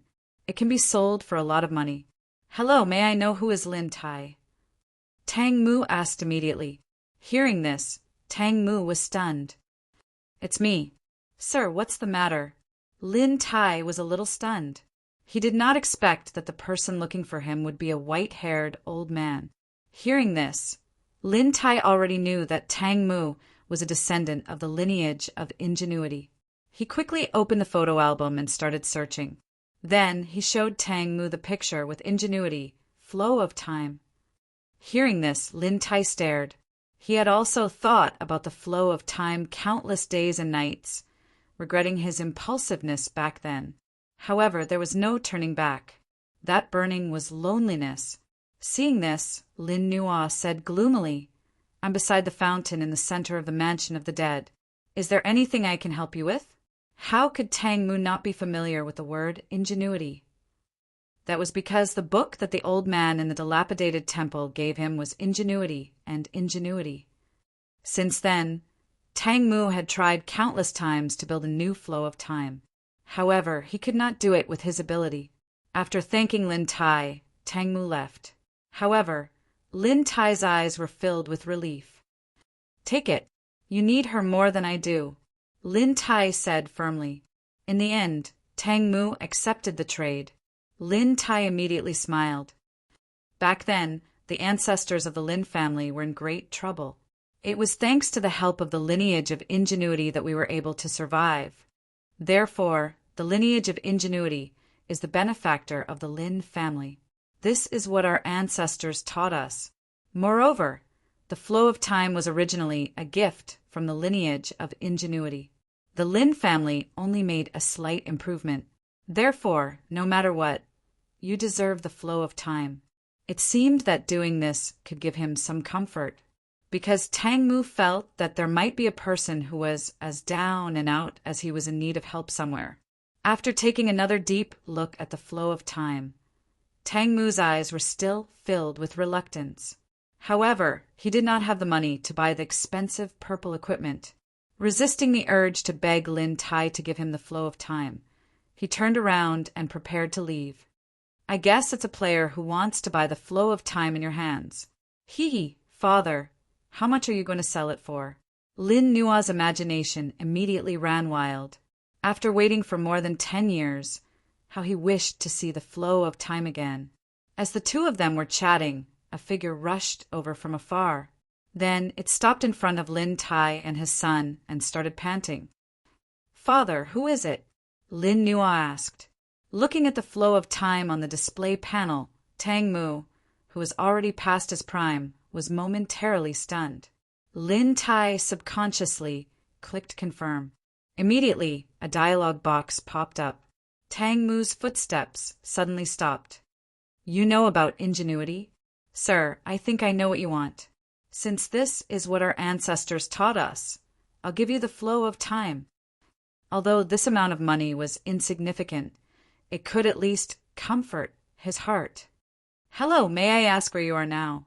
However, when Lin Tai heard this, his expression froze. Sir, you said that you once had one? Seeing this, Tang Mu hurriedly took a step forward and reached out to touch the flow of time. However, as if he had thought of something, he immediately stopped. However, his expression was full of nostalgia and sorrow. While Tang Mu was shocked, Lin Tai stretched out his hand and pointed at the line of words at the bottom of the page. Chapter 322. Bakey. Beside a cliff on the Liuli coast under the bright moonlight, Tang Mu held the paint he had bought from the alchemy player and used a brush to lightly paint on his face. Her attire and appearance were still as clear as ever in his mind. With Tang Mu's hard work over the past few days, the appearance of the Time Warlock had changed greatly. Compared to when Lin Tai had first forged it, it now had a trace of charm and looked extremely lifelike. Her long black hair was tossed behind her head, and she wore a silver-white phoenix coronet on her head. She wore a bright red dancing gown that swayed gently in the sea breeze, and her posture was beautiful and alluring. After trimming his eyebrows, Tang Mu gazed at the peerless beauty in front of him with a trace of nostalgia and joy in his eyes. After staring at her in a daze for a moment, Tang Mu walked up behind Time River, lifted her long hair, pulled out 10 nearly transparent ropes from her back, and tied them around his fingers. The makeup she had put on for the past few days was for this moment, to let the flow of time in her memory dance with her. As Tang Mu's fingers trembled, time flowed out of her right hand. Her sleeves fell down, revealing a jade-white arm. Her feet moved lightly as she began to dance. Her black hair was dyed black, and her red sleeves fluttered in the wind. She looked like a fairy or a spirit. The spring moon in the sky was like a mirror. The woman under the moon sometimes raised her wrist and lowered her eyebrows. Sometimes she stretched out her hands. Her long sleeves danced in the wind. It was as if she was painting a painting. Her jade sleeves were elegant and vigorous. At this moment, Tang Mu opened his mouth. His aged voice was singing a mellow tune. In Tang Mu's tune, the flow of time was constantly changing, turning, swinging, closing, twisting, circling, bending, flowing like water, like flying dragons, like dancing phoenixes. While Tang Mu was dancing with the flow of time, a heroic spirit inside the martyr's palace began to tremble violently. This immediately attracted Lu Wu and Bei Li's attention. Someone has resonated with the valiant spirit. It seems like the inheritance is about to be activated, Lu Wu said expectantly as he looked at the trembling, valiant spirit. Upon hearing this, Bei Li squinted her eyes and smiled. She then started analyzing. Time elapsed, early stage of Ghost Commander. Details of the heroic spirit, a special spirit born from a doll. It possesses an excellent talent for cultivation. It met the king of Beiki by chance while drifting aimlessly in the land of Beiki. Its memory was awakened, and it pledged its loyalty to the king of Beiki. It claimed to have passed away in time. I clasped my hands in the fire, saying that we would not be able to see each other again. I hope that you will take care of yourself. In the next life, I hope that I will have the luck to dance with you again. The heroic spirit's trembling grew more and more intense. Soon after, it broke free from the heroic spirit palace's restraints and flew towards Lori's direction. The dance under the moonlight continued, and Tang Mu's face was full of smiles. His greatest regret in this life was the passage of time. His greatest dream was also the passage of time. His greatest regret was also the passage of time. He had thought that he would be buried with regrets in this life, but he never thought that he would meet again and dance with her. As time passed, Tang Mu was already panting, but he didn't seem to feel tired, as if he was making up for his many years of regret. At this time, a red stream of light quickly came from the direction of the underworld, and then suddenly collided with the body of the flow of time. The dancing flow of time suddenly stopped in place, and the red light slowly seeped into the body of the flow of time. At that moment, a game notification appeared. Game notification. Obtain the inheritance of the heroic spirit, passing of time. Inheritance in progress. Under Tang Mu's astonished gaze, the beautiful eyes of the flow of time blinked lightly. She turned to look at him, and a trace of admiration flowed out from her eyes. At this time, Tang Mu heard the game notification again. Game notification. Changes have occurred in the inheritance, triggering a hidden function. Do you want to create a new class, Puppet Master? Puppet Master, class introduction. A puppet master's best friend and family are the puppets in his hands. He is adept at controlling puppets, skillful beasts, and other tools to fight against his enemies. He possesses extremely strong destructive power, and his only weakness is himself. Class advancement. There is no fixed template and needs to be explored on his own. Class characteristics. An advanced puppet master can bestow spirituality to the puppets, allowing them to develop beginner spirituality. Looking at the game notification, Tang Mu was momentarily stunned. In reality, he wasn't interested in leveling up at all. However, when he saw the introduction saying that an advanced puppet master could bestow spirituality to the puppets, Tang Mu did not hesitate and clicked confirm. Server announcement. Congratulations to player Tang Mu for creating a new class, Puppet Master. Obtained 500 bound soul coins as a reward. Another player who created a new class appeared after Hui. All the players who were preparing for the 9 Luminaries battle were shocked. The forum was in an uproar. Just as everyone was asking who the god was, a player opened a thread and uploaded a video. It should be this old man. The one dancing with him seems to be the flow of time created by Lin Tai. I accidentally found it at the seaside and felt that it was beautiful, so I recorded it. This rabbit doesn't eat carrots attached video. This video undoubtedly shocked countless players once again. The dance under the moonlight was magnificent, especially the flow of time. Under the bright moonlight, the graceful singing and dancing figure looked like a fairy, lovely and charming. Watermelon_Taro. Oh my god, I was just discussing how to use the flow of time. I didn't expect a big shot to come out and put it into practice. Crayon_Shinchan. What did I say? I told you that the flow of time is used as a wife. Tonggua's arrogant face. Shuali_ the strongest. Wow, the ancient costume of the flow of time is so beautiful. I want it too. Sparkling eyes. Roasting_Jade_hair_. While hugging. What a great wife. I suddenly want one too. It's a pity that someone with bad hands like me can't play with it. Laughing emoji. Cat_fancier. It's so beautiful. At that time, I thought that the flow of time could only be controlled by puppetry, as expected, but this player is really amazing. The flow of time dance is very smooth without any awkwardness.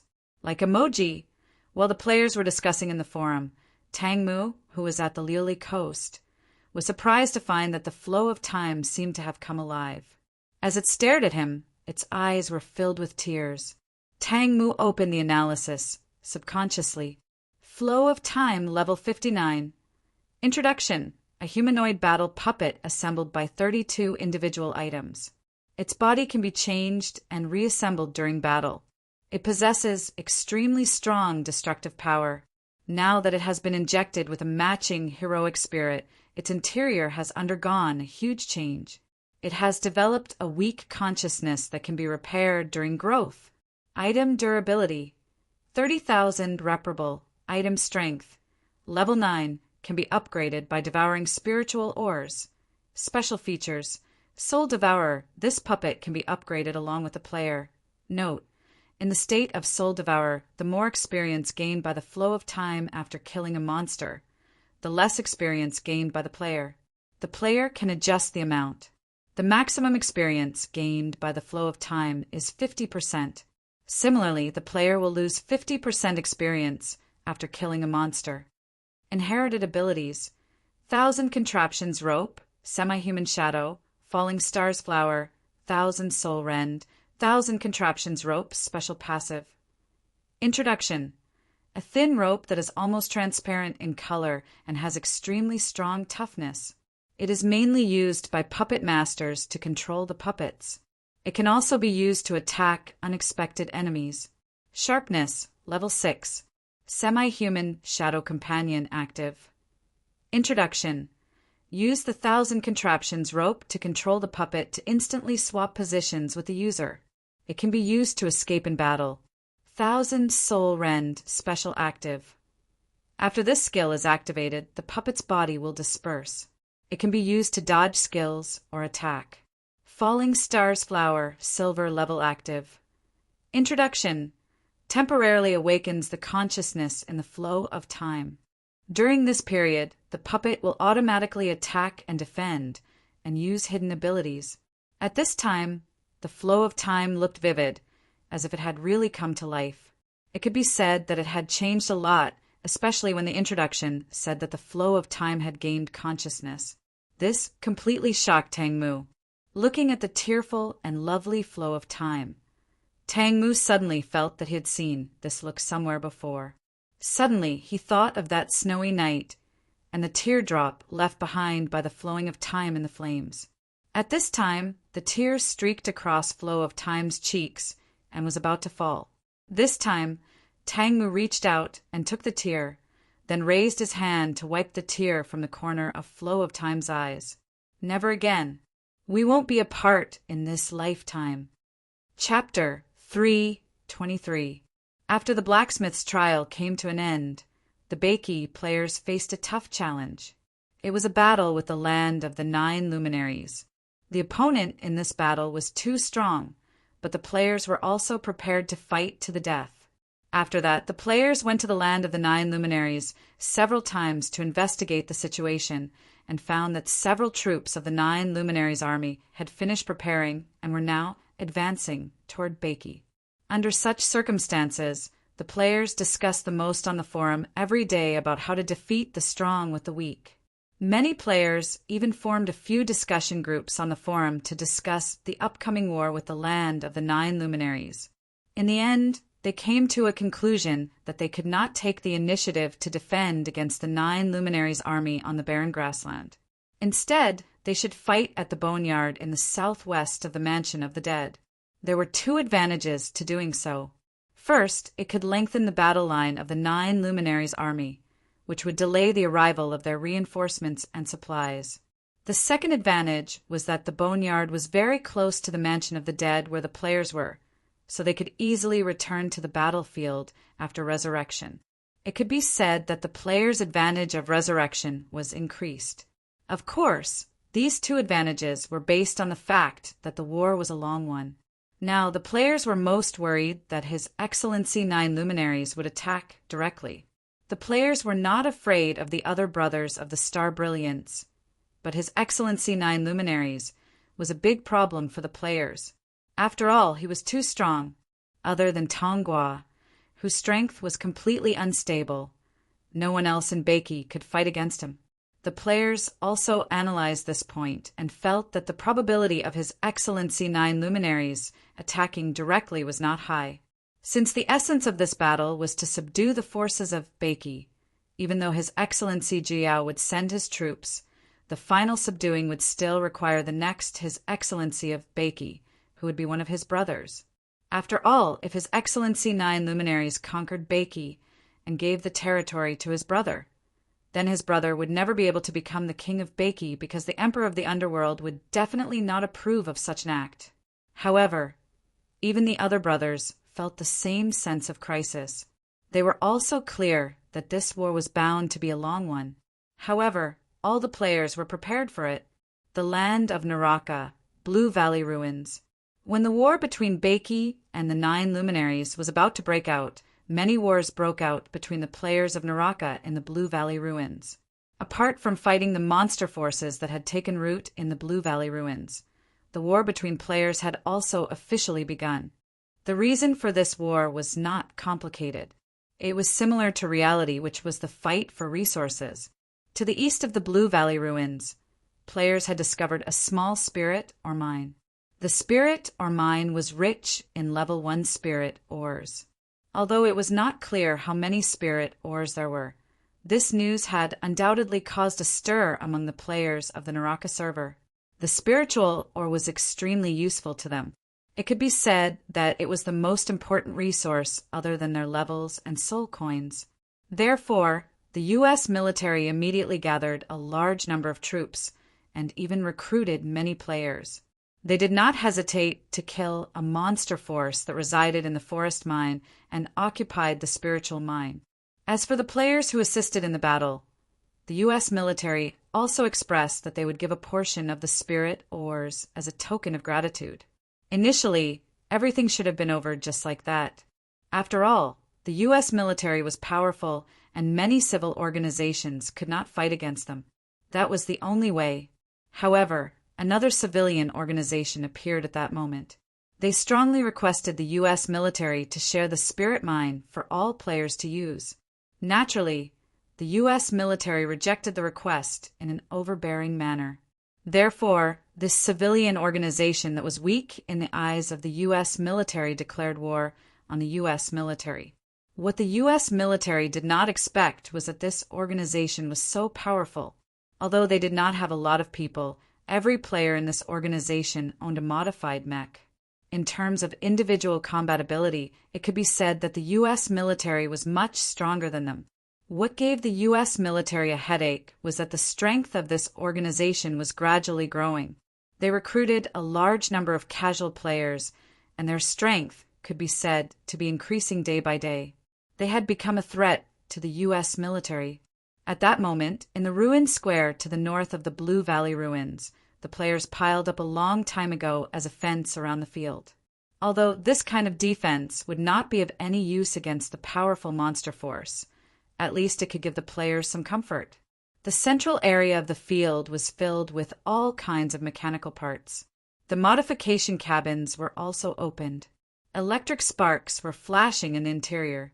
Many players were busy modifying the mechs. Among them, the most eye-catching one was a giant mech that was nearly 10 meters tall and a close combat mech that was shining with a blue luster in the central area. "Tesla, how is it?" At that moment, Eric, who was standing below, shouted at Tesla, who was busy climbing up the fortress. Hearing the shout from below, Tesla jumped down from the mech and landed steadily. "No, we are too short of resources. We need a lot of soul coins to buy the shop's blueprints to further strengthen and modify the mech. Moreover, we are also too short of spirit mines." Tesla seemed a little helpless. Eric heard him and smiled. "We can buy soul coins from the players. Although the quantity is not much, it is more than enough to support the modification of both of us. However, as for the spirit mines, we still have to seize them from the military." Eric seemed to have seen the hesitation in Tesla's eyes. He smiled again and said, "This is just a game. The resources here belong to everyone. You don't have to feel guilty about being their enemy here. If it were in reality, I wouldn't dare to do it either." Tesla heard him, and after a moment of silence, he nodded his head vigorously. At this stage, the only small spirit mine that they had discovered was occupied by the U.S. military. It seemed like there was no other way but to fight for it with force. "Don't worry, it doesn't matter if we lose. Moreover, we might not necessarily lose. Although their military is strong, we have an advantage here that they don't have." Eric pointed at his head as he spoke. Just as Eric had said, he obviously would not dare to go against the U.S. military in reality. However, it was different here because this was just a game. After playing this game, Eric also understood why Tesla was so fond of this game. It was because there were indeed a lot of black technology hidden in this game that did not exist in reality. Therefore, Eric was also addicted to the game like Tesla. As a research maniac, Eric also encountered a headache when he was doing research in the game. That was the lack of resources. Therefore, after the U.S. military occupied the small spirit mine, he was tempted. Therefore, he also established an organization called Blacklight here. The purpose was to fight against the U.S. military and obtain more resource points. Relying on the large amount of modification technology in his hands, Eric quickly attracted a large number of players. He even pulled many combat personnel in reality into the game to help him expand his forces. Coupled with the addition of many players who were dissatisfied with the U.S. military's overbearing behavior, the Blacklight organization grew and expanded at an extremely fast speed. Although it was still not enough to fight against the U.S. military, it had a certain say. During this period, they had already fought with the U.S. military several times. Although they were defeated in the large-scale battles, they basically won the small-scale battles. There was even a time when the U.S. military was transporting spiritual ores and looted quite a number of spiritual ores. At this time, the Blacklight organization had become a thorn in the side of the U.S. military. However, Eric did not care about this. After all, this was just a game. The U.S. military could not threaten him. The other players thought the same. They felt that this was just a game. Robbing the U.S. military was very exciting, and they did not feel uneasy at all. Looking around at the researchers who were helping the players modify their mechs, Eric nodded subconsciously. He was very satisfied with the rapid growth of this force.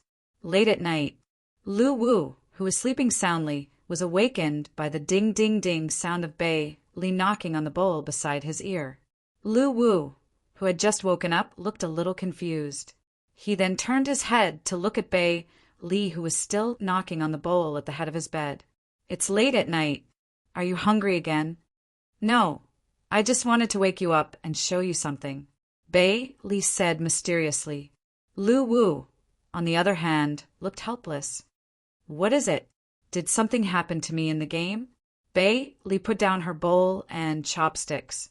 She then chuckled and waved her hand. Suddenly, a panel appeared in front of Lu Wu. Eric, player. Gender, male, age, 29. Player details. The behind-the-scenes leader of the Jie Technology Company. The person with the highest authority in the Jie does underground human experiments. Since young, he has shown many extraordinary abilities and won many science and technology innovation awards. After graduation, he was recruited by the U.S. military to intern in the military's X experimental base. After a short internship, he quit his job and disappeared from the world. In reality, he has built his own research lab and began to study the expansion of science, technology, biology, and other fields. Player characteristics: extremely high IQ. Possesses strong research and innovation abilities. He is a rare top talent. Player personality: ambitious, paranoid, proud, and conceited. Player status: normal. Lu Wu, who was initially listless, suddenly became energetic after seeing Eric's information. After all, Lu Wu had been unhappy with Eric for a long time. "Wu, this is a talent. The artifact rated him as a genius, so he must be a real genius. He is a useful person. I didn't expect him to become a player. Isn't this like walking into a trap?" Bei Li said with a smile. Lu Wu could not help but pout. The artifact also said that this guy is very ambitious. Although his soul has been branded, people like him will not stay put. Bei Li nodded after hearing that. "But he has already become a player. What should we do? Should we kill him?" Lu Wu was stunned when he heard Bei Li say kill him. After all, he had never killed any player before. Hence, Bei Li's suggestion made Lu Wu hesitate. After thinking for a moment, Lu Wu suddenly smiled. "He's a genius. Just suppress him a little." At the same time, Eric, who was at the field east of the Blue Valley ruins, was still discussing with Tesla on how to strengthen their advantage in technology. After strengthening their strength, they would be able to defeat the American military. As he learned more about the game, Eric realized that his specialty could be perfectly displayed here. At this moment, he was full of confidence. He felt that with his hard work, he could definitely become stronger than the American military. Looking at Eric, who was talking big, Tesla kept nodding his head. He seemed to agree with Eric's point of view. At this moment, Eric suddenly disappeared in front of him. At the same time, the game notification rang in Eric's ears. "Game notification. You have been banned for 3 days. You are now forced to go offline." Eric was speechless. Chapter 3:24. This wave of titles caught Eric off guard. At this moment, he was completely dumbfounded. In disbelief, he tried to log into the game again, only to realize that his account was still banned for 3 days. This infuriated Ari. Although it was only 3 days, he did not even know why his account was banned. Naturally, he was furious. He immediately logged into the official forum and wanted to argue with the customer service. The customer service hotline of Battle Online was almost like a decoration. Basically, no players would contact the customer service. Therefore, it was set up in a small corner at the bottom of the official website, which made Eric search for it. After clicking on the customer service button, a dialog box popped up. Customer service, no. Hello, how can I help you? Eric, my account was banned for no reason. I want to know why it was banned. Did you make a mistake? Customer service, no. Checking your account. Customer service, no. Inquiry completed, no reason found. Eric became even angrier when he heard that the customer service could not find a reason for the ban. Eric, then why aren't you unbanning me? Customer service, no. I'm sorry I can't. Laughing emoji, Eric, why? Customer service, no. Everything is destined. I can't say it. Laughing emoji, Eric was speechless. Eric, angry emoji, I want to file a complaint. What kind of attitude is that? Customer service, no. All right, thank you for your feedback. Have a nice life. The chat has been hung up. This was the first time Eric saw such an arrogant customer service in a game. He was furious and immediately began to look for a complaint and account appeal channel on the official website of Battle Online. However, after a careful search, Eric realized that the official website of Battle Online did not have an account appeal channel. There was not even a complaint channel. This made Eric completely dumbfounded. Was Battle Online so capricious? Eric was stunned. However, Eric was definitely unwilling to give up just like that. His subordinate, the Blacklight Organization, was now at war with the American military. He was a crucial existence. Although it was only 3 days, he could do a lot in these 3 days. He had to go online as soon as possible. Therefore, Eric pinned his last hope on the official forum, hoping to use the power of public opinion to help him unban. He first logged into the game and took a screenshot of the game's banned account notification. Then, he opened a post on the most popular forum. My account was banned for no reason. The official website of Battle Online did not give any explanation. Does anyone know the reason? I hope everyone can help me. Attached picture. Eric's post immediately caused a sensation on the forums. After all, in the past 6 months, there had never been a case where a player's account had been banned. A large wave of people from the various forums surged in one after another, wanting to see what had happened. Crayon_Shinchan. Tsk. That's amazing. Opie, you've achieved the first title in the server. But I'm curious what kind of tricks you used to make the bewitching group ban your account. Laughing emoji. Shueli_ the _ strongest. OP, please tell us how you did it so that we can avoid it in advance. Thank you. Laughing emoji. Invincible _ loneliness. Did the original poster use a cheat in the game and the genius group found out? Otherwise, I don't believe that his account would be banned for no reason. Laughing emoji. Roasting Chong. While hugging the jade rabbit. Opie, it's good to cheat for a while, but it's always good to cheat. Laughing emoji. Natural disaster flag. Opie is still asking us why? Don't you have any *king idea? I don't believe that the evildoers would ban your account for no reason. *universe, Europe. Although your account was banned, it also proves your strength. Now, you can't even enter the game with the script plugins activated. At least you managed to enter. You're very strong. Laughing emoji. Ironhammer _commander. If you didn't use a cheat, it means that you might have spread that kind of thing in the game. Opie, lend me some resources. Then, I'll admit that you're righteous. Laughing emoji. Eric was so angry that his liver was hurting when he saw the players' comments. It could be said that the players were just watching the show and had no intention of helping him at all. What made him feel even more incredulous was that his forum mailbox was full after a short while. After he opened it, he realized that it was filled with players asking whether they could buy a cheat or what he did to get his account banned. They wanted him to be careful so that his account would not be banned. There were even a few ZZ players who were asking for resources. Eric almost exploded in anger. He immediately cleared all the emails in his mailbox. Looking at the requests for help that were continuously being pushed to the top, Eric suddenly felt helpless. After all, Battle Company was too mysterious. He couldn't find anything, and Eric felt that he didn't know where to start.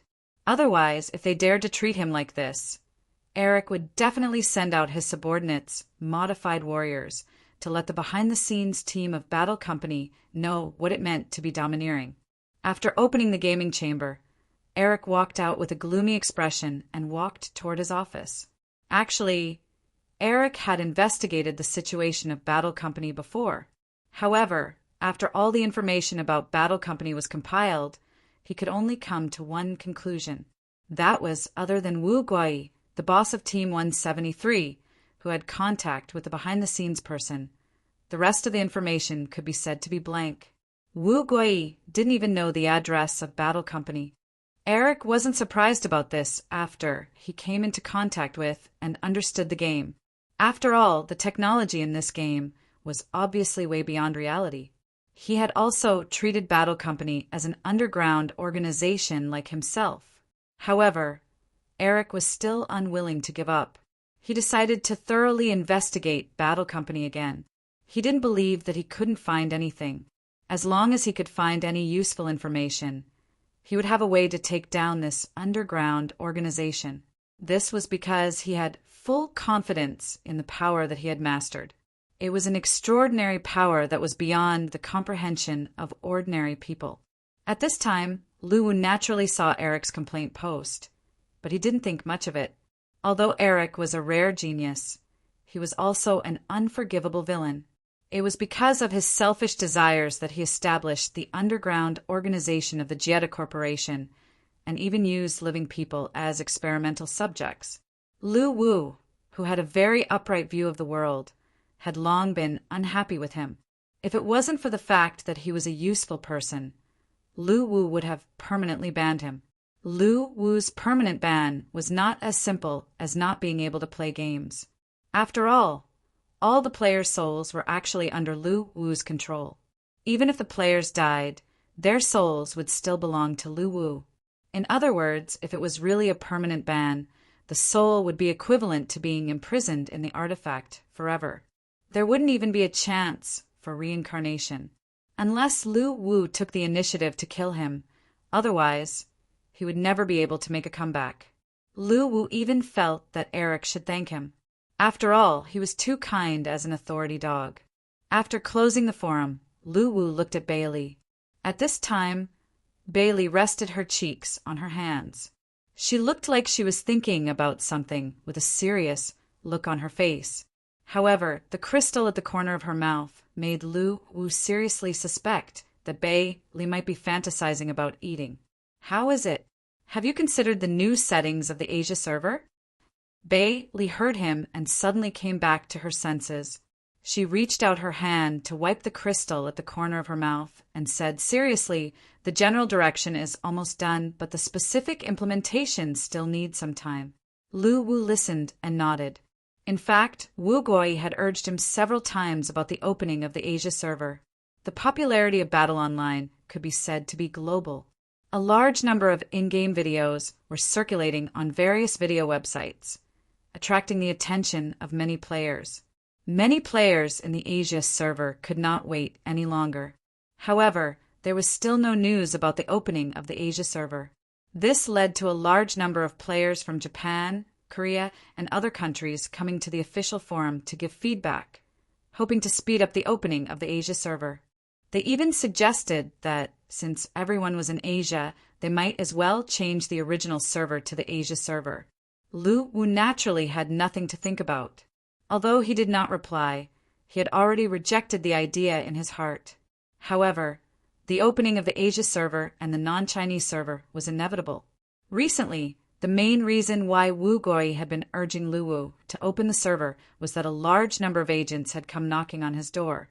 Ever since Bailey changed the signal on Lu Wu's phone, it could be said that other than a few people, no one else could contact Lu Wu. Therefore, the game agents who thought that they could gain a lot of benefits from this game could only look for Wu Guai, hoping to get the agency rights from Lu Wu through Wu Guai. During this period of time, Wu Guai and his assistant's phone had exploded with calls.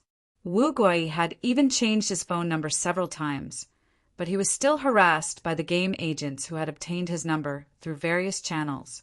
Lu Wu was helpless about Wu Guai's complaints.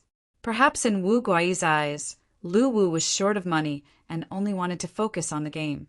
Therefore, he did not care about the opening of the new server. However, how could Lu Wu not care about it? After all, the more players there were, and the stronger the players were, the more soul coins he could earn. especially after he started the cultivation of the divine body treasure. Lu Wu felt that he was still short of soul coins. Of course, he hoped that the game could achieve greater development. However, the setting of the Asia server was not perfect yet, and it could not meet the conditions to open it. The only problem was the setting of the new growth mode. What Lu Wu wanted was for each server to have its own growth characteristics. The Chinese server took the cultivation growth mode of the integration of the body and soul. The European server took the growth mode of the main body and the secondary elements. The Naraka server took the growth mode of the technology side. 3 different growth modes would naturally cast 3 completely different armies. They would be able to play different roles in the war that might happen in the future. Even if the technology side was relatively weak, its future potential was limitless. As for the setting of the Asia server's growth mode, Bailey gave 2 suggestions at the current stage. The first was the growth mode of the gene lock, which was an evolutionary path. The experience gained soul power would be used to modify the genes, unlock the gene lock step by step, and obtain the powerful strength from the gene feedback. This growth mode could even allow the players to transform into various non-human forms in the later stages. After all, this was a change in the gene sequence. Moreover, Bai Li's ability could allow the players to evolve in this aspect without causing the players' genes to collapse. The second plan was the development of the Shikigami, ninjutsu, and other technical streams. This growth mode was mainly set based on the Japanese mythological system. As for how to choose, Lu Wu finally decided to choose the former, which was the evolution path of the gene lock, after some consideration.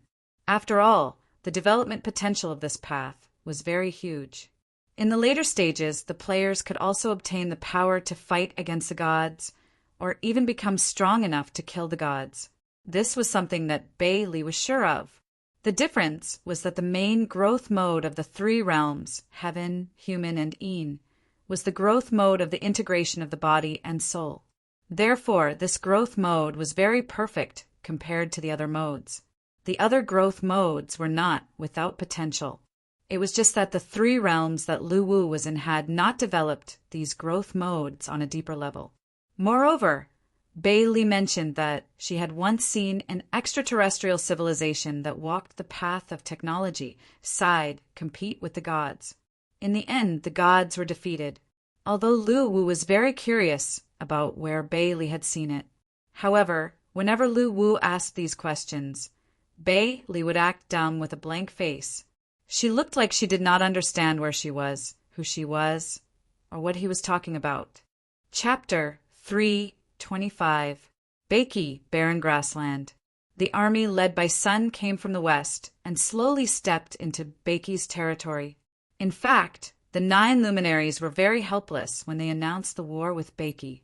They thought that the forces of Baiki would cherish the opportunities they had given, but they did not expect that Baiki's hostility towards them had never weakened, and they were still unwilling to surrender. Therefore, the impatient 9 luminaries finally decided to use force. At the same time, after some discussion, the 9 luminaries decided to let Sun, who was ranked 3rd, replace Yu Yao as the king of Baiki. Each of the brothers even sent a group of subordinates to join the Sun army led by Sun, with the goal of helping Sun become the king of Baiki. Before the war, Sun learned about the current scale of Baiki's forces from the messenger. According to the messenger, Baiki was not strong at the current stage, and the most difficult to deal with were the warriors of Yu Yao's original subordinates, the Moon Army. Sun could not understand why the Moon Army refused to return. After all, the members of the Moon Army were very clear about the strength of the land of the 9 luminaries, and they had no chance of winning if they resisted. Although he believed that the Moon Army was showing their loyalty to Yu Yao, he did not believe that every general would fight to the death to defend Baiki. While he was thinking about this problem, the army, led by glorious Sun, slowly advanced toward the land of buried bones. Meanwhile, in the mansion of the dead, the players were also preparing for the war. All the players attached great importance to this war. Even many lifestyle players joined in the battle, even providing all kinds of consumable pills and potions at cost price. After all, the Mansion of the Dead was their home. Naturally, they would not allow their home to be trampled by foreign enemies. They also wanted to do their part. Among them, the most popular item was the explosive pills made by the alchemist Nha Phong. Nha Phong had accumulated a large number of explosive pills after countless failures. Initially, the players were not interested in this kind of item.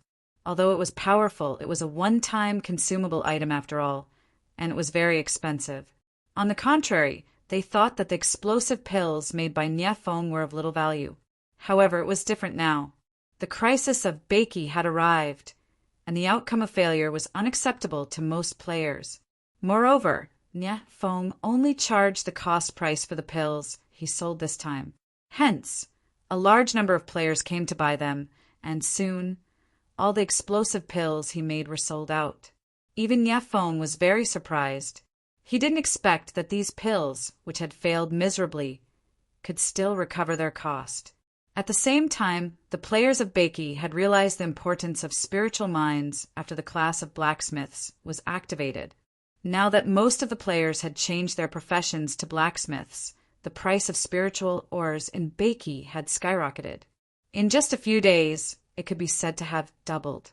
This made many players regret selling all the spirit ores they had plundered in the auction house, leaving them with no usable spirit ores, because the spirit ore was too useful. Now, aside from helping many players who had just advanced to the forger class, it had also become an important strategic resource. Compared to an alchemist, which was a lifestyle profession that players had to start from scratch, a blacksmith was completely different. This was because an extremely small portion of players had blacksmithing experience in the real world, just like Lin Tai, Otian, and the others. Although they had yet to mature, they would be able to play a significant role in this battle.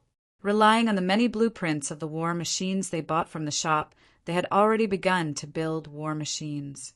It wasn't that it was impossible to purchase war machines in the shop, but that the prices of the large-scale machines in the shop were exorbitant, and most players couldn't afford them. However, if they were to build it themselves, their performance might not be comparable to the ones in the shop, but the price would only be 1/5 of the price in the shop. The value of a blacksmith was reflected at this moment. As the 9 luminaries' army approached, the news quickly spread among the players. The players who were originally scattered in various areas of Beiki had also rushed back to the Mansion of the Dead, ready to face the attack of the 9 luminaries' army. For this battle, the players had chosen the burial grounds, as the place where they would fight would not destroy the ecology of the Mansion of the Dead. At the same time, they could quickly join the battle after they were resurrected. In the players' opinion, it was the most suitable place for the battle. Soon, the army of players gathered at the entrance of the Mansion of the Dead and headed toward the burial grounds in units of their respective guilds or squads. The war was imminent, and the players were not worried about death at all.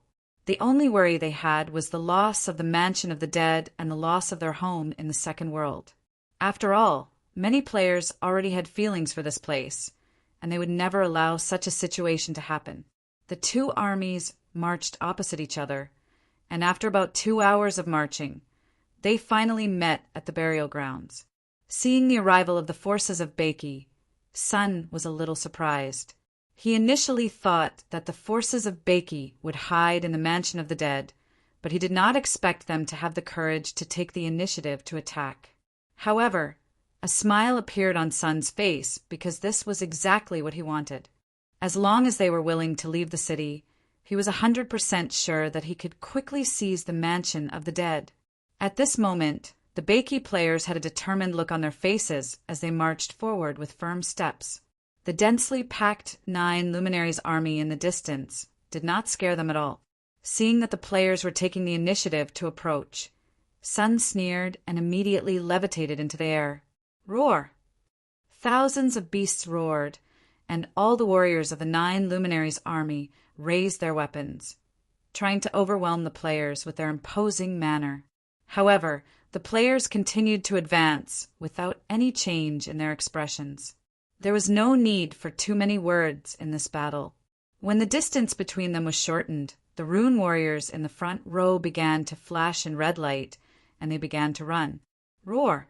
Kill!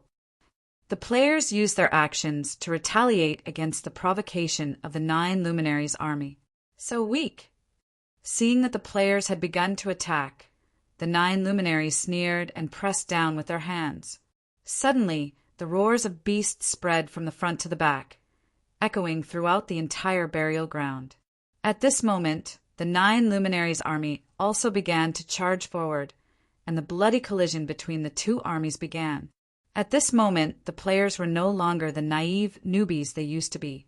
They were already familiar with the battlefield, and they had become more mature and courageous than before. Brothers, the mansion of the dead is our home. We have too many beautiful memories here. Regardless of the outcome of today's battle, we must not regret it in the future. Roar! The runic masters at the very front collided violently with the beast iron cavalry. The point of collision was like a domino, spreading out to both sides for dozens of meters. Even the sturdy beasts could not withstand the rune masters' all-out attack under the activation of the power gem. They fell to the ground in droves, and the warriors on their backs were flung away. In the first confrontation, even the powerful 9 luminaries' army did not have the slightest advantage. However, this was just the beginning.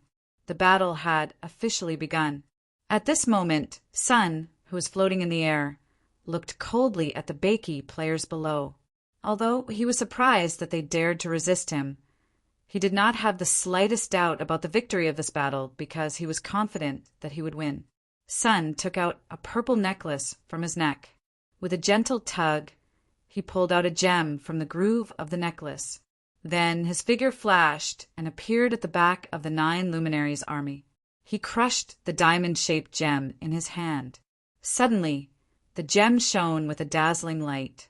The trajectory of the law of space was formed, shrouding the warriors of the 9 luminaries' army and Sun below.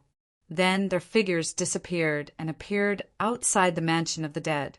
This was the reason why Sun was confident that he could take down the mansion of the dead quickly. From the player's point of view, choosing the burial ground as the battle point was very advantageous for them. However, this was exactly what Sun wanted to see. This was because the last time the emissary came to Beiki to persuade them to surrender, he had already made a teleportation mark outside the city. Knowing that a war might break out, the players were not the only ones who planned for this. Sun was also prepared for it. This space law crystal that he obtained by chance was very precious. However, it was insignificant compared to the position of His Excellency. Hence, he did not feel bad about losing it. At this time, other than the players who were on standby in the Mansion of the Dead, there was no one else stationed in the city. Moreover, most of them were lifestyle players. Altogether, there were only 50,000 of them. The players who were watching at the city gate were shocked when they saw the sudden arrival of hundreds of thousands of Moon Yao army. They immediately sounded the alarm at the city gate to alert the players in the city. Even Lu Wu was caught unprepared by the arrival of the 9 luminaries. Enter the city. Looking down at the empty mansion of the dead, Sun's face was filled with the joy of victory. After hearing Sun's order, the warriors of the 9 luminaries' army roared and charged into the mansion of the dead. Then they began to smash the city gate, trying to break it open and enter. At this moment, the players who were stationed in the city gathered at the city gate. No one expected the 9 luminaries to suddenly arrive with hundreds of thousands of soldiers. At this moment, their hearts were filled with fear. They were not afraid of death, but of losing the mansion of the dead. Boom! At this moment, the city gate was smashed open. Countless warriors of the 9 luminaries swung their weapons and swarmed in. Sun nodded in satisfaction as he glanced at the buildings in the mansion of the dead. In his opinion, this was his future territory, and he was very satisfied with the environment of the mansion of the dead. Seeing the players approaching from afar, Sun extended his hand and pressed forward. At this moment, the space seemed to freeze. The players who were running at the front were all pressed to the ground by the immense pressure. "I've already won. Your struggles will only bring you death." However, I'm very merciful. I can give you a way out, Sun said with a smile as he looked at the players in front of him. I'll also give you a way out. Kneel down and admit your mistake. The mansion of the dead will never be handed over to you. Fight me head-on if you have the guts. What's there to be proud of with tricks? The players responded stubbornly. However, Sun couldn't help but burst into laughter when he heard the players' comments. I have to say that you guys are really childish. I'm starting to doubt how your forces grew so strong. The law of the underworld is survival of the fittest. Don't you understand that? Or are you joking with me? Hearing this, the players fell silent. Now that they were familiar with the law of survival in this world, they understood that what Sun said was not wrong at all. Looking at the players in front of him, who couldn't move, Sun suddenly widened his eyes. A red ray shot out from his eyes and streaked forward. In an instant, some of the players were swept by the red ray and turned into ashes. I believe that fear will make you submit. Sun snapped his fingers as he spoke. Immediately, some of the players were swept by the red ray that was still hovering in the air and turned into ashes. Chapter 326. This, the Law of Darkness. Their hearts skipped a beat when they heard the news. Then, endless anger surged in their chests. However, Tongua did not feel good watching them die because he was already familiar with these neighbors and many of them were good friends. They would not blame him even if he was afraid to fight or run away. The players loved and hated Tongua at the same time. He was one of the few NPCs they were most familiar with. Although this was a game, Tongua gave them a feeling that he was not just an NPC, but a living, breathing life. Land of the 9 luminaries, we will come. We will make you afraid. Today's revenge will be avenged one day. It's over. Since you're not willing to surrender, then die. At this moment, Sun did not summon the players to surrender. He seemed to be enjoying the players' struggle before their death. Come back, I beg you, come back. Their shouts echoed in the live chat channel, completely shocking the players who were fighting with the 9 luminaries' army in the burial ground. He immediately turned his head and looked in the direction of the destructive aura. Sun, I won't stop until I get my revenge. If one day isn't enough, I'll do it for a month. If 1 month isn't enough, I'll do it for a year. If not, I'll do it for the rest of my life. I'll fight you until the end of time. The pain brought to Tongua by the constant deaths of his friends below was far more intense than the physical pain. To Sun, the forces of Beiki in the burial ground were vulnerable. If they did not surrender, he could just destroy them. With the help of his brothers, he would definitely become the king. Boom! At this moment, there were no more hostile forces inside and outside the Mansion of the Dead. He had complete control over the Mansion of the Dead. The pressure on the tens of thousands of players also disappeared at this moment. At this moment, the NPCs raised their weapons and charged toward the warriors of the 9 luminaries' army. NPCs were different from players. They did not have a way to grow by killing monsters. Other than a few NPCs who were blessed by Lu Wu's soul power, there were very few who had combat power. However, they still chose to resist. How could he not have any thoughts about power? However, with his big brother suppressing him, he would never be able to rise to power. They could not accept the fact that they would have to erect tombstones for Tongua and their dead friends after this battle. Roar! The beast cavalrymen roared as they charged at the NPCs. However, he didn't see the terrified expressions of the players that he wanted to see. All he saw were gazes filled with hatred and determined faces, because the enemy was slaughtering their friends and family. At this moment, the players were completely enraged. All the players were extremely aggrieved.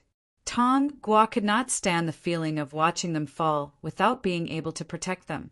The Mansion of the Dead was the players' home, but it was also their home. It was the players' responsibility to protect their home. Everything was so beautiful, and Sun Yao seemed to be enjoying himself very much. Hearing the words of the players before they died, Ri Yao's expression was indifferent.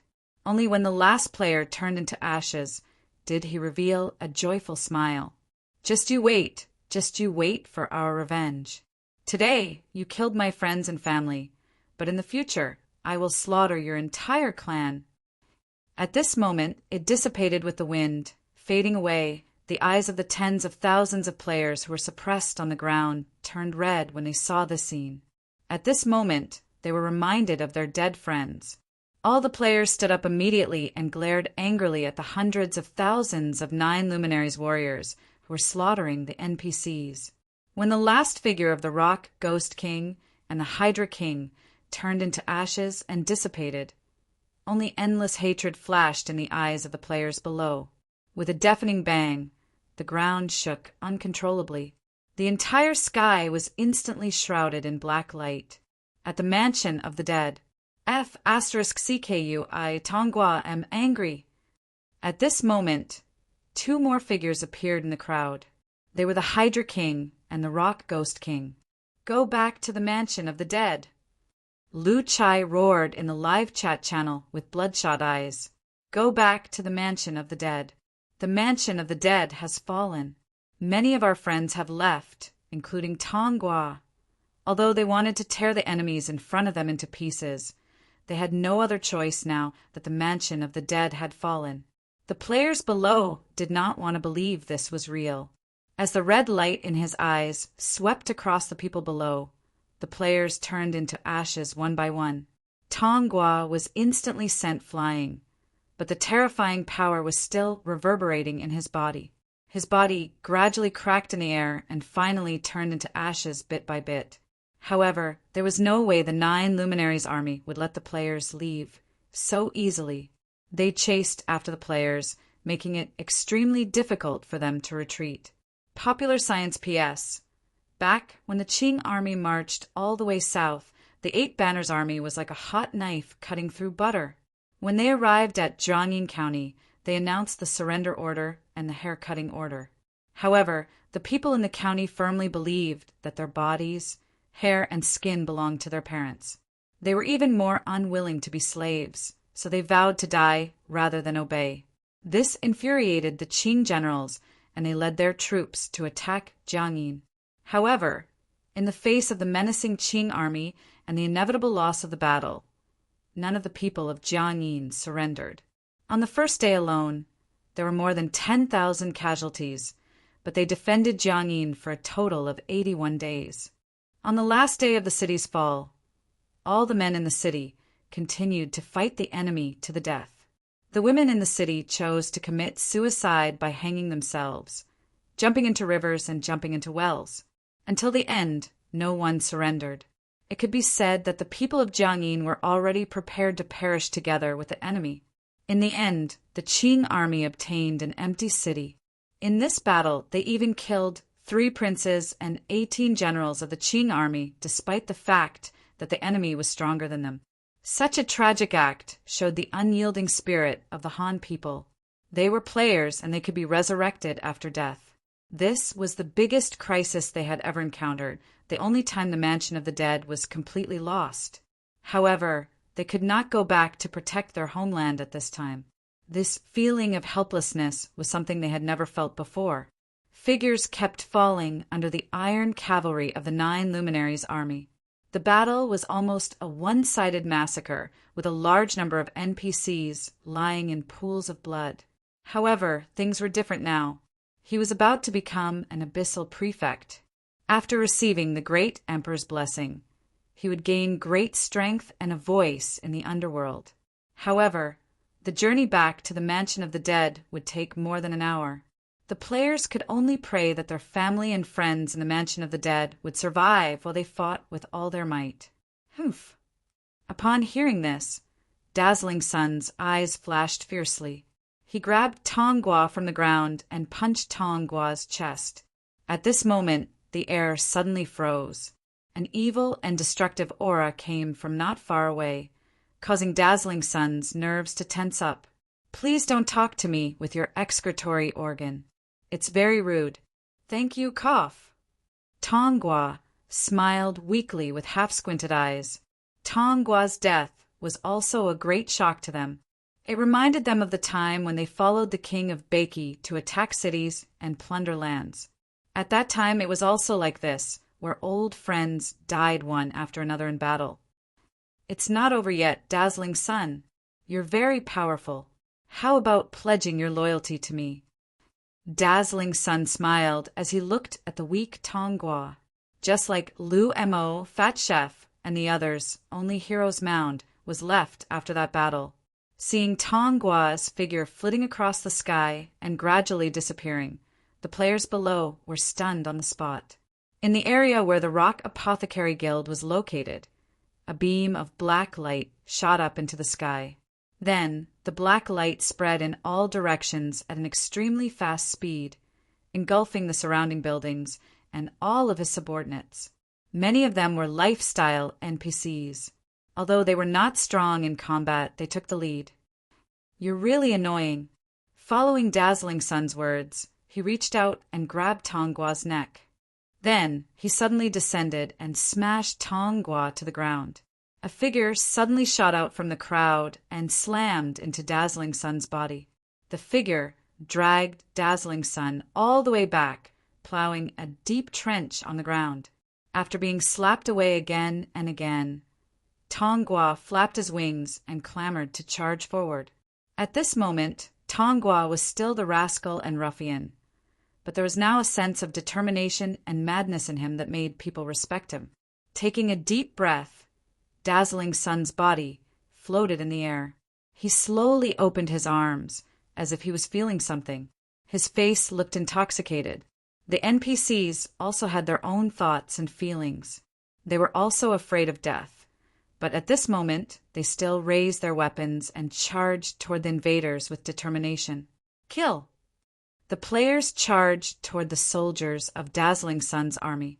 Although he knew that the NPCs below could be resurrected by Lu Wu, he did not dare to kill them. In the sky, Tongua and Dazzling Sun were fighting desperately. The speed of the black light was so fast that even Dazzling Sun could not dodge it. They were Tongua's best friends. Although they often ridiculed each other and made fun of each other, they treated each other as true friends. Even if random arrival strength could not fight against Dazzling Sun, the timid and cowardly Tongua still chose to be brave for once. They hated this kind of parting, but they only hoped that they could live well. Especially Yi Chun, Lu Chai, and the others who were fighting the enemies. Although Dazzling Sun had killed the Rock Ghost King and the Hydra King, his clothes were torn and he looked extremely miserable.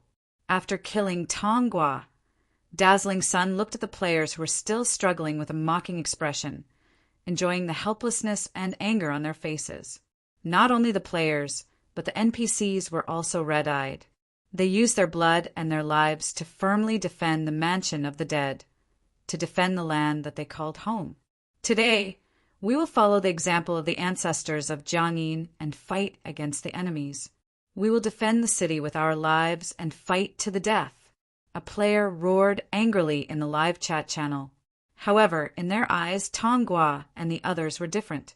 They were NPCs, and they could not be resurrected after they died.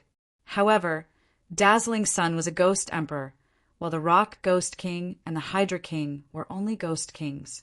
They had not even reached the peak of the Ghost King realm. The difference in strength between them and Dazzling Sun was too great. The mansion of the dead could be rebuilt, but if they were gone, they would be gone forever. The players did not want to build a hero's mound for them like they did in the past. At this moment, countless figures appeared in the mansion of the dead again. They looked determined and walked toward Dazzling Sun with determined steps.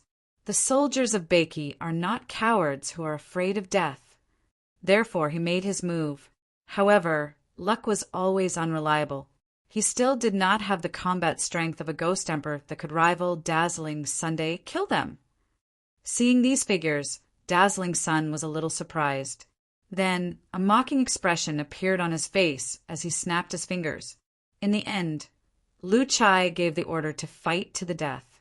At the same time, he ordered nearly half of the players at the back to support them. They would resist the advance of the 9 Luminaries' army. At this moment, all the players' eyes instantly turned red. After a while, Dazzling Sun seemed to be tired of looking at them. The red light in his eyes flowed again.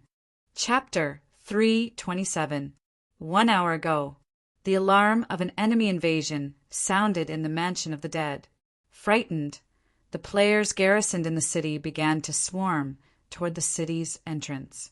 At this time, Niafeng was still refining exploding pills in the Solid Rock Alchemy Association. Due to the need of war, Niafeng's exploding pills had become an extremely popular strategic item. However, he was only one person after all, and his energy was limited. At the same time, he wasn't strong enough to participate in the battle. Therefore, he stayed here under the request of the various guilds to continuously refine exploding pills for the warriors who participated in the battle. However, the sudden arrival of the 9 Brilliance Army, led by Glorious Sun, had truly shocked Niafeng, who was still refining pills. However, this furnace of pills was already at the last step, and he still planned to go out and check the situation after he was done refining pills.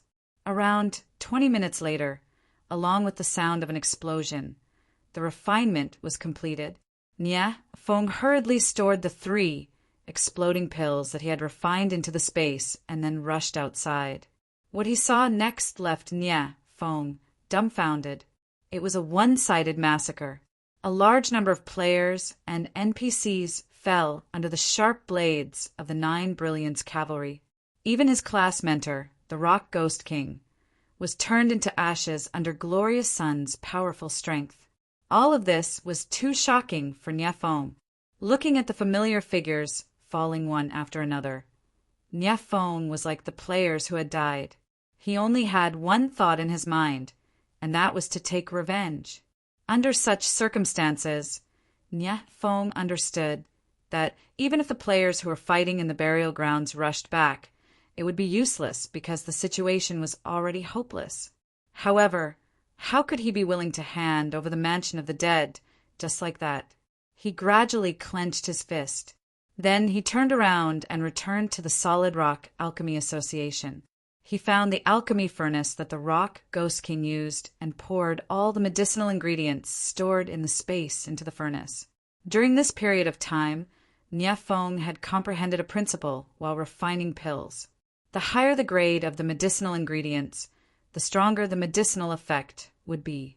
The stronger the medicinal effect, the stronger the explosion would be. With his current strength, he was no match for Glorious Sunday. All he could rely on were these medicinal ingredients. There was a total of more than 40,000 medicinal ingredients. These medicinal ingredients were stored by the various guilds for him to refine exploding pills. However, Niafeng couldn't care less about them. Right now, he only wanted to perish together with the Glorious Sun Army. After the NPCs died in battle, Niafeng no longer had any concerns. He no longer had to worry about the explosion harming the innocent. He focused all his attention on alchemy. At this moment, the anger in Niafeng's heart was burning like the flames in the furnace. What even Niafeng did not notice was that, while his emotions were fluctuating intensely, the traces of the law of darkness in his body were gradually becoming clearer. It was constantly absorbing the energy of darkness and pouring it into the fire, corroding the liquefying herbs in the flames. After more than 20 minutes of refining, cracks appeared on the cauldron, and various medicinal effects clashed wildly. Niafeng's eyes were bloodshot as he controlled the fusion of the medicinal liquid. However, with his ability, he simply couldn't find the equilibrium point for the fusion of 40,000 medicinal herbs. The clash between the medicinal liquids became more and more intense, and more law of darkness surged into the body. Everything went out of control, and even Niafeng thought that he had failed. The furnace exploded. With the support of the law of darkness, the energy produced by the conflict between the medicinal ingredients continued to rise, and it was filled with an aura of destruction. The scorching aura instantly vaporized everything in the surroundings. Even Niafeng, who was standing in front of the furnace, couldn't resist the erosion of this destructive energy and was instantly turned into dust. While this energy was dissipating, it continued to absorb the law of darkness in the surroundings, and the accumulated energy within it grew stronger and stronger. This gave Lu Wu a huge fright. After the fall of the Mansion of the Dead, although Lu Wu felt that it was a pity, he wasn't worried. At least the players wouldn't die, and Tonghua and the others wouldn't really die either.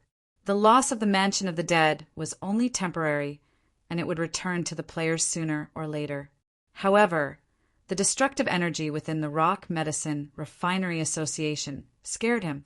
This was because this energy was still expanding, and the space within the Rock Medicine Refinery Association had already cracked, and it was about to explode at any time. Lu Wu didn't even have the time to investigate the reason. He quickly stored the few important buildings in the Mansion of the Dead that were built with soul coins into the artifact. At this moment, the expanding destructive energy tore apart the space within the Rock Medicine Refinery Association, and the terrifying energy exploded in an instant. This energy, which was mainly made up of the Law of Darkness, was too powerful. In the blink of an eye, all the buildings in the Mansion of the Dead were devoured, and they instantly dissipated under the shroud of the black light. Even the soldiers under Glorious Sun couldn't escape from this disaster. They didn't even understand what was happening before they were obliterated by the black light. When the dazzling black light slowly dissipated, a black mushroom cloud rose above the Mansion of the Dead, and the ground shook violently. However, the shock wave of the explosion radiated in all directions, and the area of destruction expanded outwards. This was the power of the Law of Darkness, the power of heaven and earth that only the gods could control. Even Nye Fong didn't know that the Law of Darkness in his body would undergo such a magical change under the influence of his despair and anger. However, this power had completely gone out of control at this moment. Boom! With the explosion as the center, the ground began to collapse and the crater in the central area continued to expand. The entire Mansion of the Dead was like a kingdom of God that had fallen into the abyss, and it disintegrated bit by bit. The aftermath of the explosion lasted for more than 10 minutes. When the raging dark energy dissipated, the Mansion of the Dead in front of them had already disappeared. All that was left was a circular crater. It could be said that the entire Mansion of the Dead had been completely wiped out by the explosion of the Law of Darkness. Lu Wu was completely dumbfounded when he saw this scene. Bei Li, who was beside him, also widened her eyes. She even forgot to lick the ice cream in her hand as she fell into a state of shock. At this moment, Lu Wu's emotions were extremely complicated. He didn't know what to say, and he didn't even want to speak at all. Even if the Mansion of the Dead fell into Glorious Sun's hands, it would definitely be taken back by the players who were growing rapidly. However, now it was blown up, gone. Not even a speck of it was left. Are you angry? Bei Li, who was beside him, seemed to have recovered from the shock. She stuck out her tongue and licked the ice cream as she asked. Lu Wu was speechless. Lu Wu was so angry that he couldn't speak. He knew that he had lost a lot of soul coins used for construction. Although the Skill Pavilion and the Martyr's Palace had been stored into the space, he had still lost more than 10 million soul coins in this explosion, even if he excluded those and the buildings built with Yin energy. At this moment, Lu Wu's heart was bleeding. He even had the urge to smash Nye Feng's head. He didn't expect this gentle-looking player to be so ruthless as to create a nuclear weapon and perish together with the enemy. Lu Wu really wanted to reward Nye Feng with a permanent title for his courage. Looking at Lu Wu, who was clenching his teeth in silence, Bei Li licked the ice cream and said, "Calm down, calm down." Lu Wu couldn't stay calm when he heard this. This kind of pain could not be shared with others. He could only bear it alone. It was too painful. Therefore, he snatched the ice cream from Bei Li's hand and took a big bite. Then he looked at the dumbfounded Bei Li and said calmly, "Calm down, calm down." Sharing pain can indeed reduce the pain, Lu Wu thought to himself. He took another bite. Bei Li's little face gradually turned red. Then she leaped up and headbutted Lu Wu's chest. "I'm going to kill you." Chapter 328. Both Lu Wu and Bei Li were heartbroken. Lu Wu was heartbroken because the Mansion of the Dead had been destroyed. Although he had enough money to rebuild it, he was still heartbroken. Bailey was heartbroken because her ice cream was taken away and she couldn't eat it anymore. She was heartbroken and resentful. However, the mansion of the dead had been destroyed. What else could he do? Lu Wu's liver was in pain. However, the ice cream was taken away. What else could he do? Bailey's stomach was in pain in the game. All the players who had rushed back from the burial ground saw a black mushroom cloud rising and spreading in the sky from afar. Their hearts skipped a beat. Thinking that it was Sun who was destroying the mansion of the dead, the players immediately rushed back. However, when the players arrived at the mansion of the dead, they were dumbfounded. There was no mansion of the dead. There was only a huge crater. Not even a trace of the mansion of the dead was left. The players were speechless. The players who witnessed the scene had mixed feelings. There's someone here. At this moment, a sharp-eyed player noticed a figure curled up on the ground in the crater. The figure was still trembling. When the players saw this, they all leaped into the crater and approached the figure. After coming to the side of the figure, the players couldn't recognize who the bloody figure was, so they activated their analysis ability. Sun, beginner ghost emperor. Character details. Third among the 9 brothers in the land of the 9 luminaries, in charge of the Chosai Ridge in the west of the land of the 9 luminaries, subordinate to the Sun Army. Character characteristics. Cautious, intelligent character status. Near death, deteriorating, eroded by dark energy, deteriorating. 80% of body damage, irreparable. At this moment, lying on the ground, Riyao's body couldn't help but shiver. Vaguely, numerous black mists could be seen spreading and eroding his body. The arrival of the players alarmed Sunday. He turned his head weakly to look at the players surrounding him. His lips trembled as if he wanted to say something, but he couldn't make a sound. Instead, black blood flowed out from the corner of his mouth. Sun didn't expect the Baiki force to be so ruthless. They actually hid such a terrifying dark trap to ambush him and even destroyed the entire city. Sun felt that he had made a mistake. The raid on the mansion of the dead was carefully planned by him. Even if the players didn't leave the city, he would pretend to be defeated or lure them out of the city to fight. Then he would use the space crystal to sneak into the city and seize the mansion of the dead. Therefore, Sun was very happy when the players left the city for the battle because he thought he had already won. However, the outcome was out of his expectations. From Sun's point of view, he had fallen for the same trick. Perhaps the players had been waiting for him to enter the city and were even prepared to exchange the entire mansion of the dead for his life. How ruthless! Sun stared at the surrounding players. He wanted to speak, but he started vom. The black blood dripped onto the ground and made a sizzling sound of corrosion.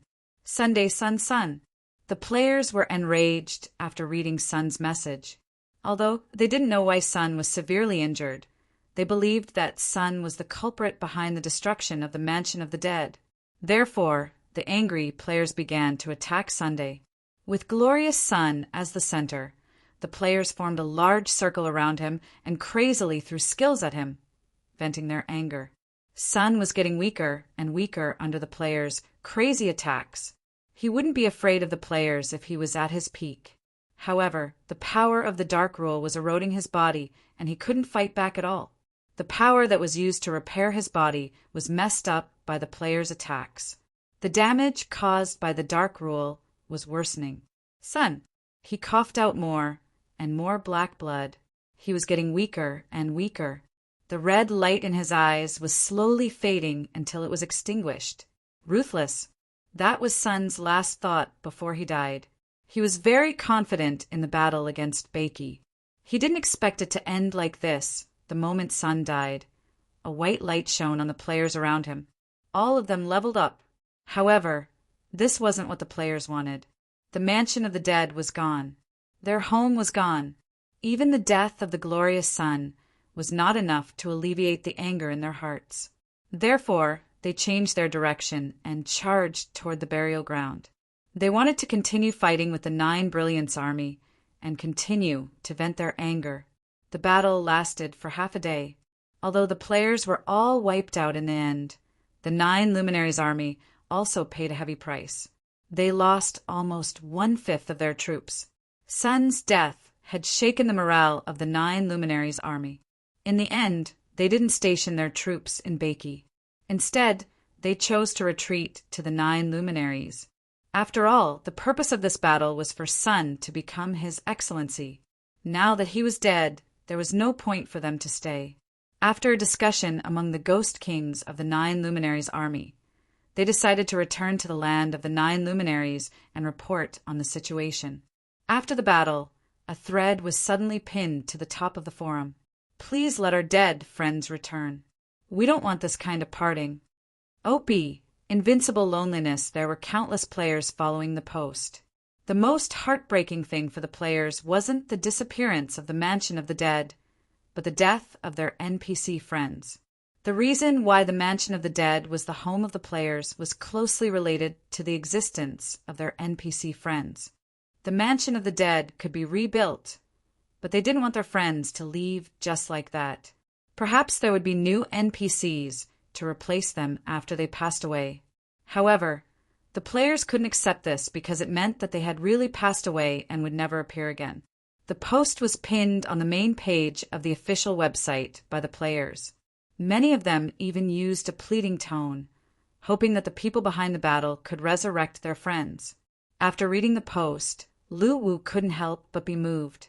He understood what the players were thinking because Tong Gua and the others really existed. Although only a few people knew about this, the characters and behavior of the NPCs made the players feel that they were real beings instead of rigid artificial intelligence. Although Lu Wu could easily resurrect Tong Gua and the others, he wouldn't do so because he wouldn't cherish things that were too easy to obtain. However, he would create an opportunity for the players to work hard on their own.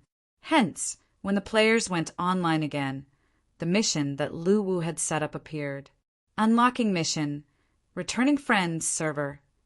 Mission description: the NPCs of the Mansion of the Dead fought back and killed the enemies with all their might. However, the enemies were too powerful. In the end, they couldn't withstand the ruthless trampling of the enemy's iron cavalry and died defending the city. Under the call of all the players, the Returning Friends mission is now activated. Unlocking the mission will open the way to their resurrection. Mission objective: kill the enemies and obtain resurrection points. Each soldier of the 9 Luminaries army is equivalent to 1 point. Ghost Commander level 1,000, 3,000 points. Ghost King level 5,000, 32,000 points. Star Brilliance level 100,000 points. Randomly resurrect an NPC for every 10,000 points. Resurrected NPCs. None, 3,789 in total. This was the first time that a region-wide unlocking mission had appeared in the game. Although it was difficult, the players were very happy. The dark clouds in their hearts dissipated with the appearance of this mission. To the players, as long as Tong Gua and the others could be resurrected, it was better than anything else. Forum: Shuali_the_strongest. I'm so happy. Let's work together to kill the enemies and resurrect our friends as soon as possible. Good luck. Roasting Chong, while hugging the jade rabbit. Having something to look forward to is better than anything else. I'll focus on the land of the 9 Luminaries in the future. I want to kill to my heart's content. Happy emoji. Watermelon_Taro. Sigh, I don't have a home anymore. I'll go online again to vent my anger in the land of the 9 Luminaries and accumulate more points to resurrect my friends. Good luck. The players in the forum encouraged each other. They were full of confidence at this moment. They stared fiercely at the land of the 9 Luminaries, preparing for their counterattack.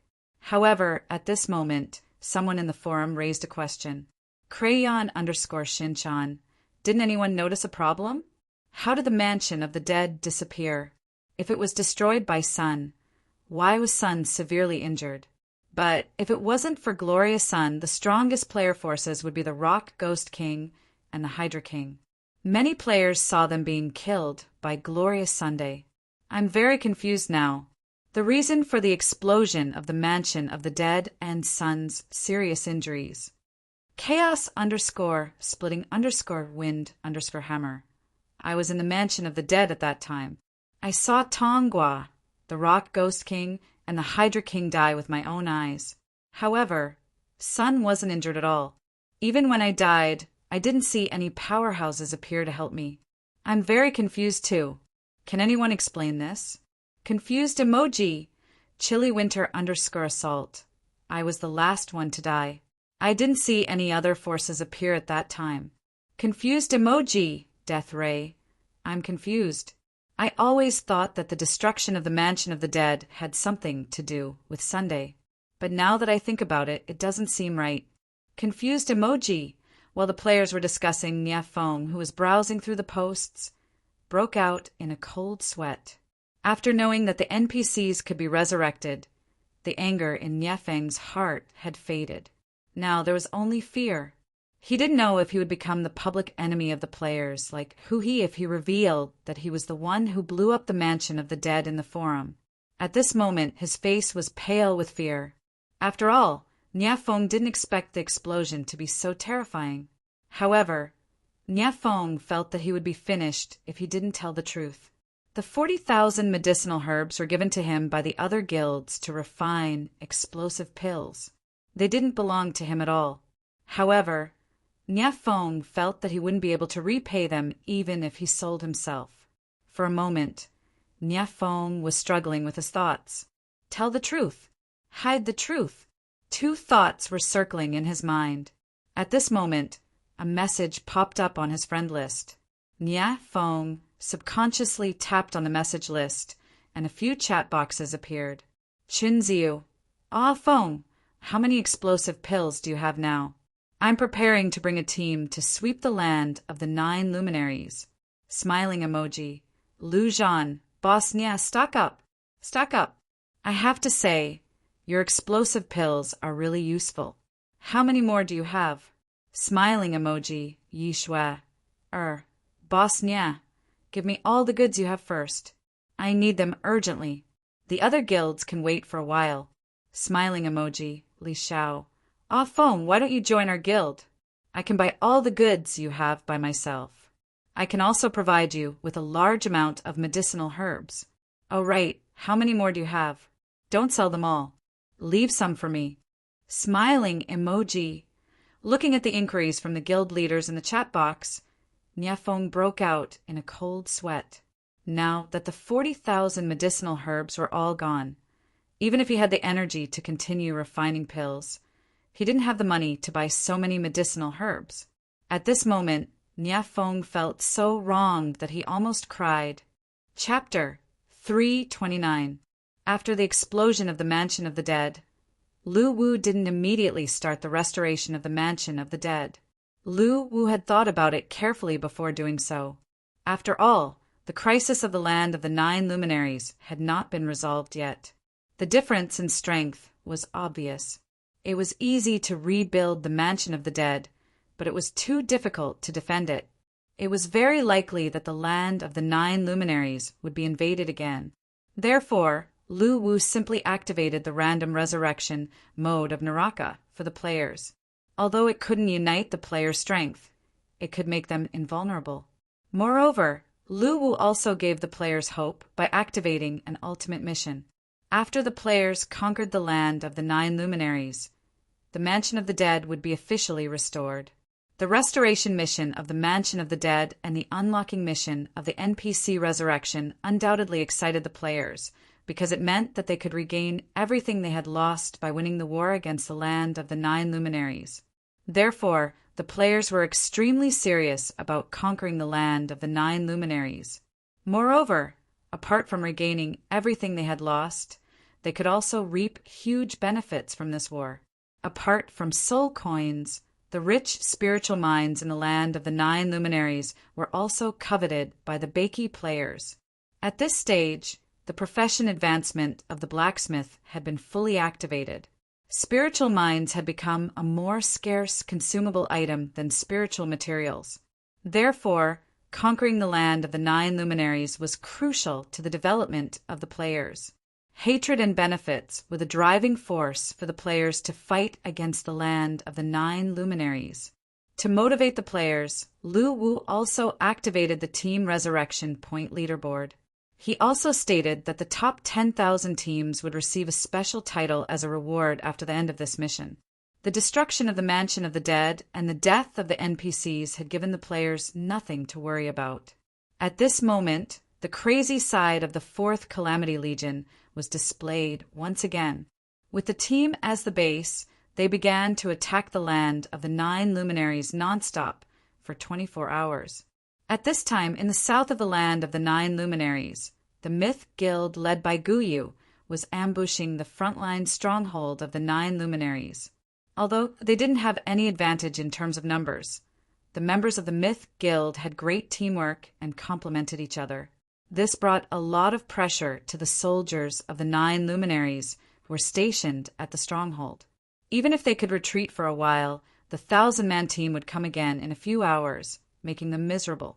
As more and more soldiers died, the stronghold was slowly being eroded.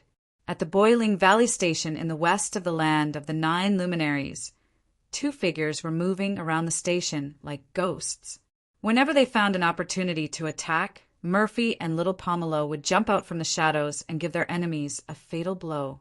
Even though the death of the soldiers had alerted the garrison troops in the base, in the face of Little Pomelo and Murphy's flawless assassination, even the few Ghost Commander level commanders in the base had no way to deal with it.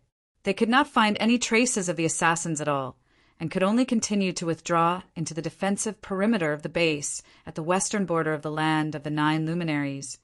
Ao Jian wielded 9 swords at once. The piercing sword Qi created a storm of swords with him as the center. With such a violent attack, he continuously reaped the lives of his enemies and killed all the members of the lookout team stationed at the western border. In the hills to the east of the land of the 9 luminaries, Tang Mu danced with the flow of time as he was besieged by the soldiers of the supply escort team.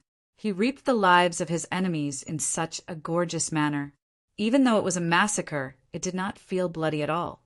The blood of the enemies was like blooming flowers, sending their own blessings to their dance.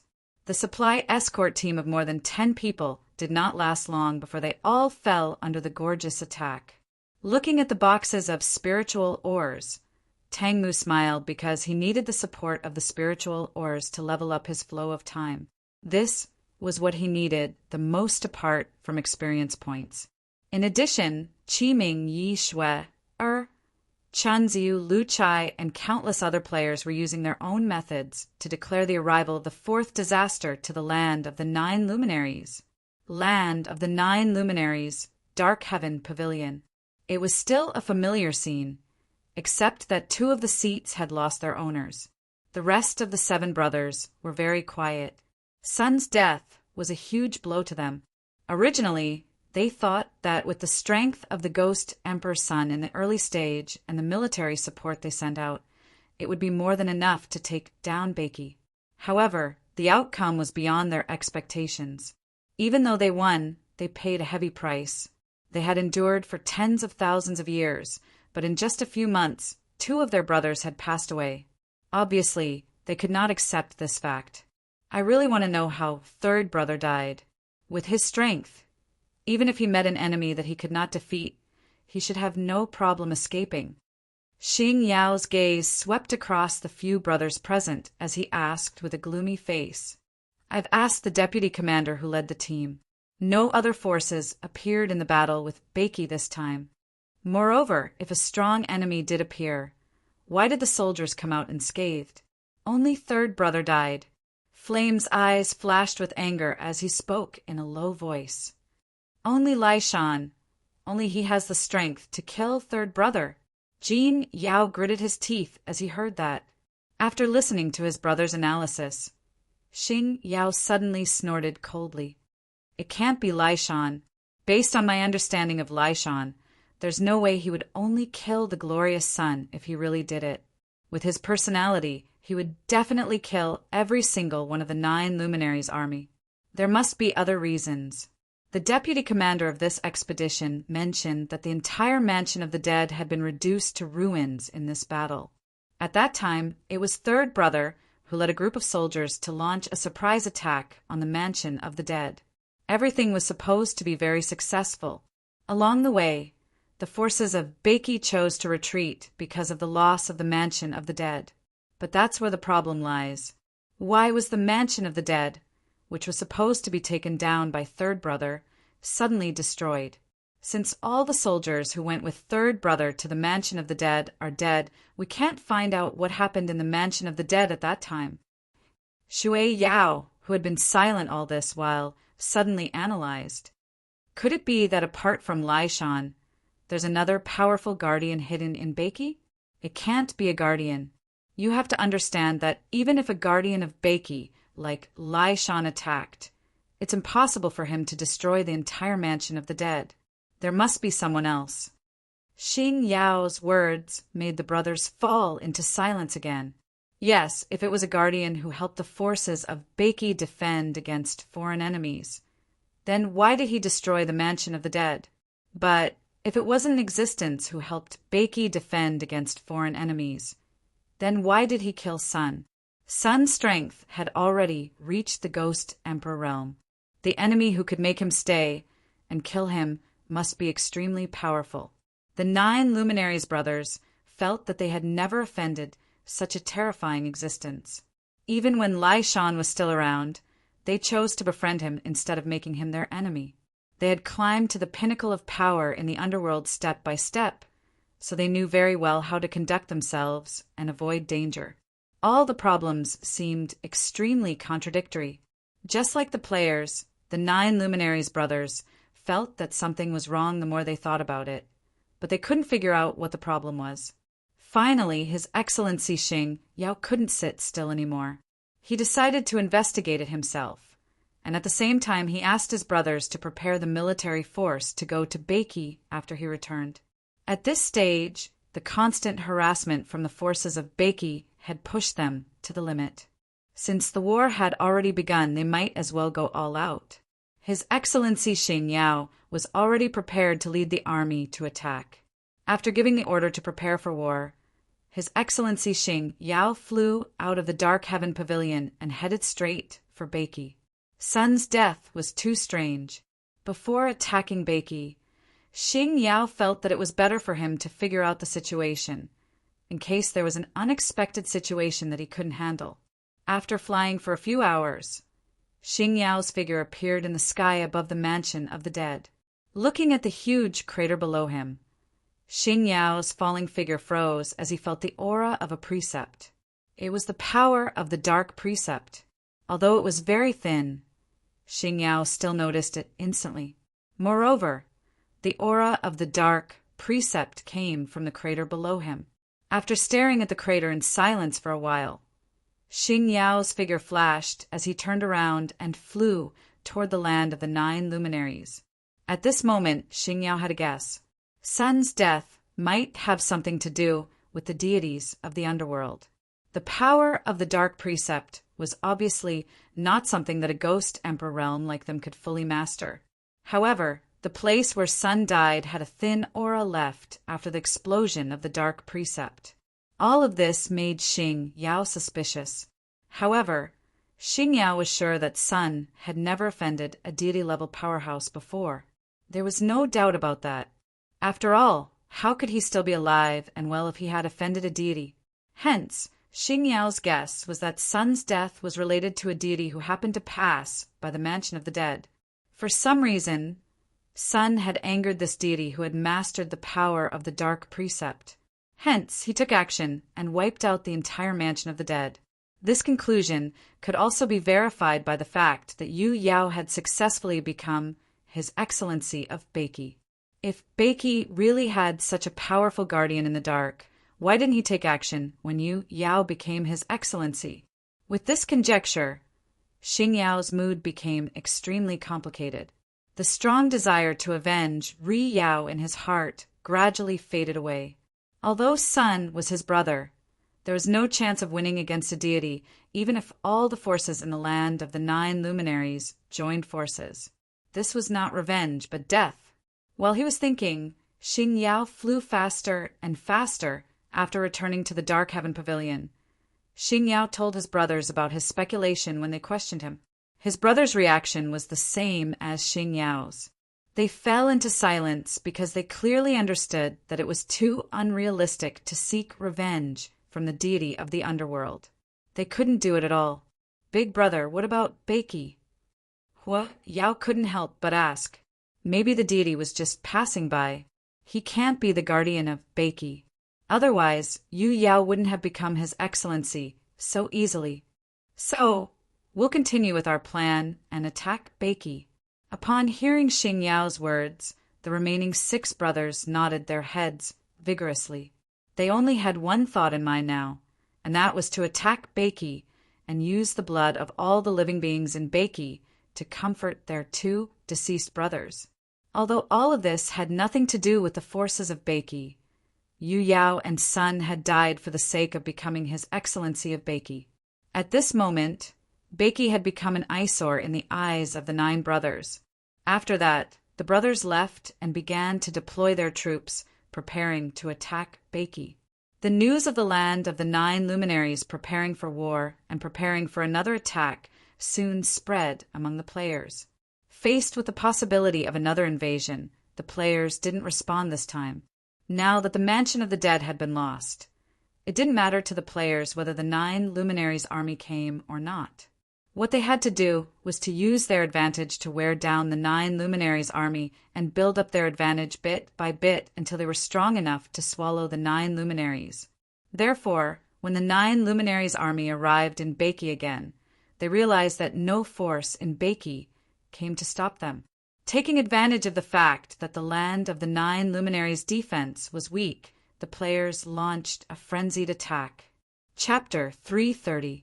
While the players of Beiki and the land of the 9 luminaries were engaged in a fierce battle, the land of Tsangshu in the north was also engaged in a fierce battle. At the center of the land of Tsangshu, the war between the Yuanshu army and the Evil King army had just come to an end, and both armies had begun to retreat. However, the Evil King, who led the army into battle, did not return to the ruins where he was stationed. Instead, he followed the players to the hidden dragon village. During this period of time, they had fought many battles with the Yuanshu army. At this time, the Evil King was more and more satisfied with the players. He was proud to have such a fearless army. It was also because of the existence of the players that the Yuanshu army's attacks had failed time and time again. It could be said that the player clan had become famous in the land of Tsangshu. Their fearless fighting style had terrified many of the Yuanshu army soldiers. Although he was satisfied with the loyal player clan, the Evil King noticed something unusual about the player clan as he interacted more with the players. He clearly remembered that Li Xing had told him that the player clan's special talent was the ability to resurrect 3 times on the altar. Although the Evil King was surprised by such a strange ability, he did not doubt it. Moreover, he had also studied the resurrection altar of the player clan and did not find anything special about it. However, after a few months, the Evil King found another strange thing about the player clan. Although he did not count them, the Evil King felt that the number of the player clan was increasing. He initially thought it was an illusion until one day, when he really counted with his divine sense. On the first day, the player clan had an increase of 30,000 people. On the second day, the player clan had an increase of 50,000 people. On the third day, the player clan had an increase of 30,000 people. On the second day, after battle with the Yuanshu army, not only did the members of the player clan not decrease, but there were also nearly 500,000 more people. On that day, there were more new people because of the publicity from Company 173. The Evil King was completely dumbfounded. How did the number of players increase? What's going on? The Evil King could understand if the player clan's reproduction ability was fast, but it couldn't be that fast. There were less than 9 million players, but there were 500,000 more in one night. Therefore, the Evil King, who realized that something was wrong, decided to go to the hidden dragon village again after the battle to find out the truth behind this strange thing. The Evil King learned from Li Xing that the resurrection time of the player clan was 3 hours. Hence, the evil king hid secretly and began to observe the situation of the players in hidden Dragon Village. In fact, the evil king trusted the player clan very much. After countless battles with the Yuan-Shu army, the player clan had proven themselves and won his respect. He was the evil king, the incarnation of the evil god's evil thoughts. He didn't have complicated emotions, and his understanding of many things was actually very simple and direct. However, the players' hot-blooded and fearless fighting style had caught the evil king's attention, and they gradually developed feelings for each other. The evil king's curiosity was the only reason he was investigating the player clan. He had some of the heretic gods' memory fragments in his mind. Although they weren't very complete, they allowed Diablo to understand the composition and operation of the underworld better than most people. Therefore, the evil king found the existence of such a magical player clan a little unbelievable. He even felt that it was somewhat against the laws of the underworld. For example, one's soul power would not dissipate after death, or one would be reborn at another location after death. To find out the reason, Evil King lurked in Hidden Dragon Village for 1 day and 1 night, and after he did some calculations, he discovered that the number of players had increased again. After all, they had just experienced a great battle with the Yuan-Shu army in the demonic realm yesterday. Although the players had 3 chances to be resurrected, they had experienced so many wars. Logically speaking, most of the players should have died a long time ago. Why were there still so many of them? The evil king was completely dumbfounded. Driven by curiosity, the evil king prepared to conduct an experiment. On this day, McCrae, who had just gotten online, was about to call his friends to catch an earth dragon at the Hidden Dragon Swamp as usual. Due to the gradual increase of new players in the European server and the influence of the European server's first night, Reinhardt, there were more and more players playing as knights. As a result, mounts had become a best-selling product in the European server. High-level players catching mounts and selling them to newbie players had become an effective way to earn soul coins, and that was exactly what McCrae was doing. At this moment, McCrae was really glad that he had played this game with Reinhardt. Although he wasn't as strong as Reinhardt, he was doing pretty well in the game with his years of experience playing the game and being among the first batch of players. In addition to selling some soul coins to maintain his living expenses, McCrae had also rekindled his passion for the game that he once had. He invested the rest of his soul coins into the game in exchange for his own growth. Due to the current environment in the land of Tsangshu, there was basically a small skirmish every day and a big battle every 3 days. Consumable items were very popular, although the mounts that were tamed by the knight profession could be resurrected. However, many low-level knights did not have the ability to resurrect their mounts before they had mastered taming skills. Therefore, catching and selling mounts had become an industry in the game. Coupled with the continuous influx of new players, this method of earning money was still very popular among the high-level players at this stage, except for the nouveau riche players.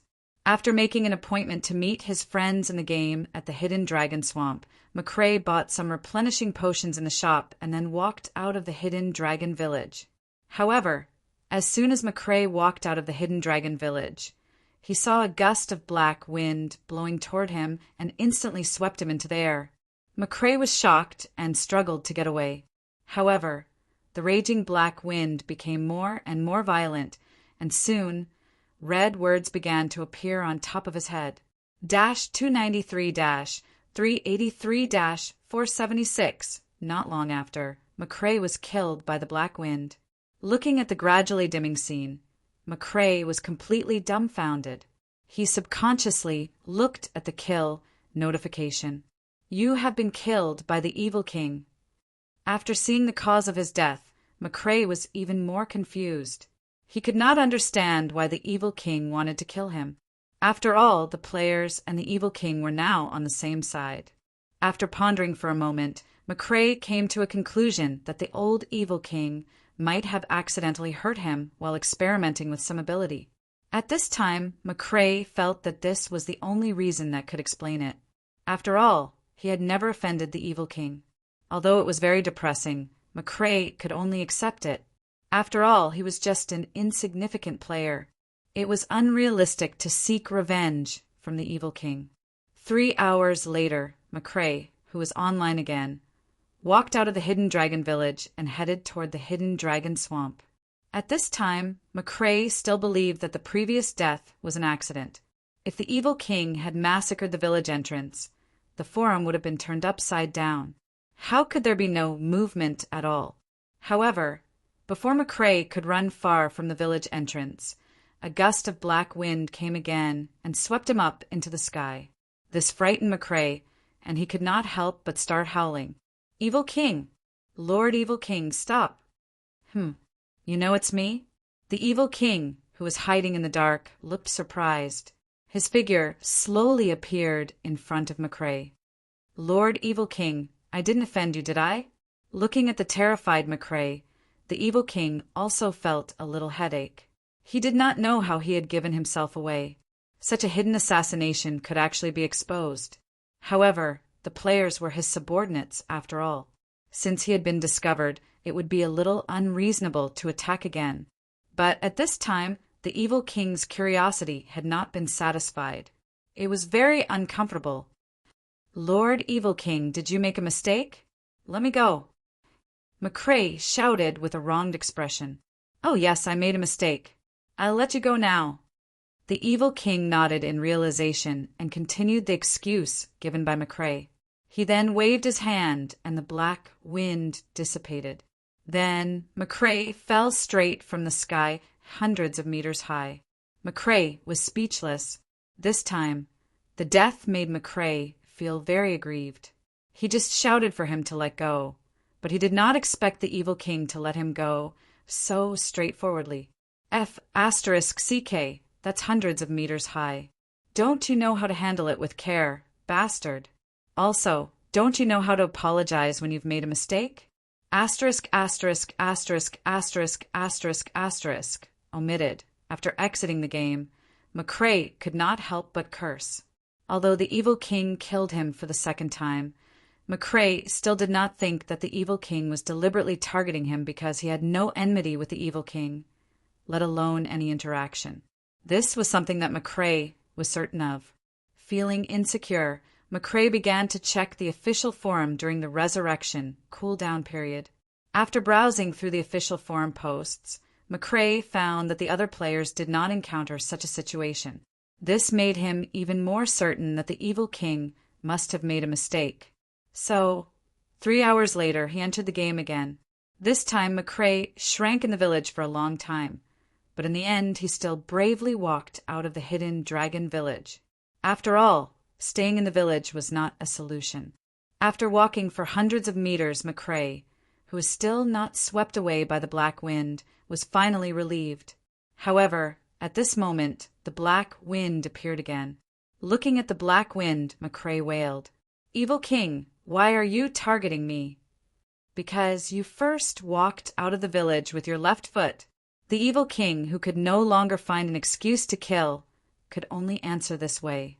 Chapter 331. Recently, something happened on the European servers forum that caused a heated discussion among many players. It was caused by a post made by a player on the forum. "Help!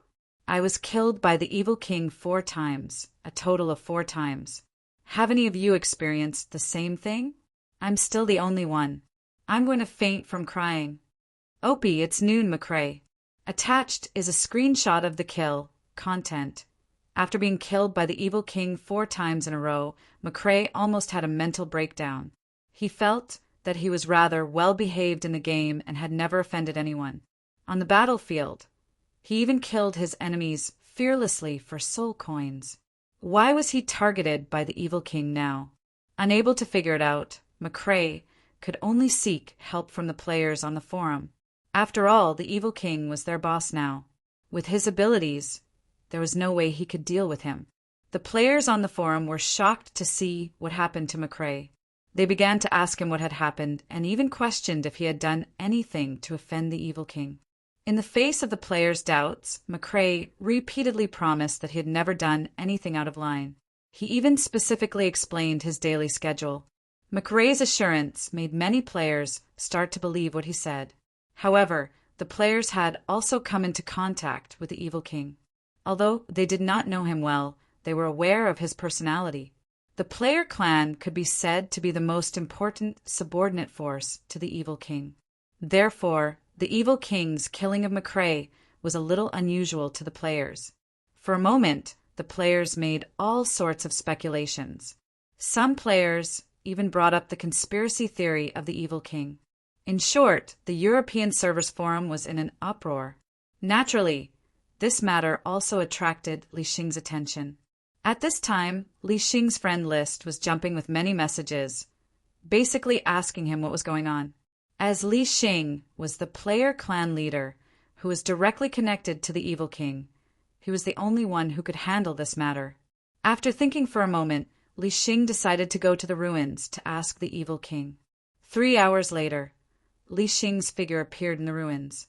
His arrival attracted the attention of the guards, who immediately stepped forward to stop Li Xing.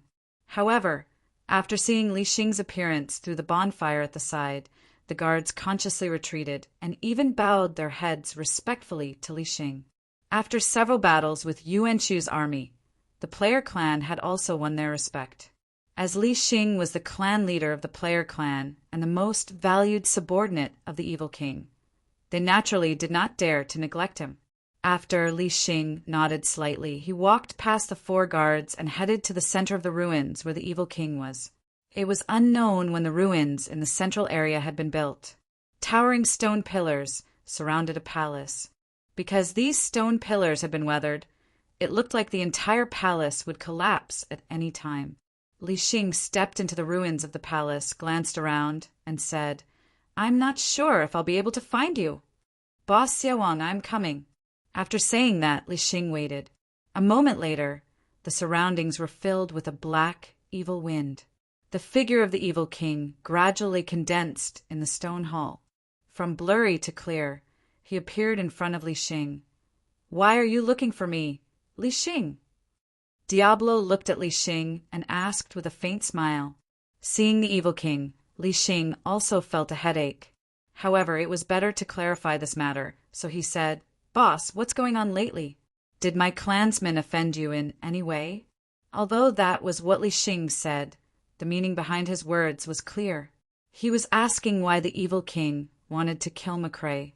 Upon hearing this, the Evil King was silent for a moment. Then he said slowly, "To be honest, ever since you guys pledged your loyalty to me, I have never doubted your loyalty. In fact, you guys have proven your loyalty. However, there are a few things that I don't understand." Li Xing frowned slightly. "Boss, what are your doubts? Is it related to this matter?" The Evil King nodded. "I clearly remember that you once told me that the player clan's talent is to resurrect 3 times at the altar, right?" Upon hearing this, Li Xing's heart tightened. He already understood why the Evil King would do that. "I never doubted it before, but the increase in the number of the player clan is indeed abnormal. I didn't pay attention to it before, but after paying attention, I realized that after every war with Yuan Shu, the number of the player clan has never decreased. Instead, it has been increasing. This is the first point, the problem of the number of your clansmen. Perhaps you can tell me that the player clan has a particularly strong reproductive ability, and I can accept that point of view. Then, let me talk about the second point, the problem of the strength of the player clan. Due to the problem of the number of clansmen, I noticed something when I began to secretly investigate the player clan. I found that the strength of your clansmen seems to be constantly increasing, and it's an all-round improvement. This can be seen from the few wars with Yuan Shu's army. Apart from strength, I also noticed that although the player clan was fearless in battle at first, your ability to adapt to war was not strong. I even saw your clansmen vomiting because of the discomfort after battle. This behavior is more like that of a newbie on the battlefield, and not the behavior of a clan that has long been accustomed to war. At that time, I didn't investigate further, but this discomfort gradually decreased as the number of wars increased. It seems that the player clan has adapted to war. This is a little strange. Logically speaking, The player clan should have experienced countless battles after existing in this region for so long. Why are you just starting to adapt to war now? This is the second point, the problem of the improvement of the strength of your clansmen and their performance in battle. With that, the evil king smiled faintly and stared at Li Xing. Do you have anything to explain about these 2 points? Li Xing didn't answer, but his heart was pounding. Although he knew that the evil king would find out, he didn't expect it to be so soon. He already had a premonition of what was going to happen next. Seeing that Li Xing was silent, the evil king smiled again and said, "The third point is what you personally admitted to me back then.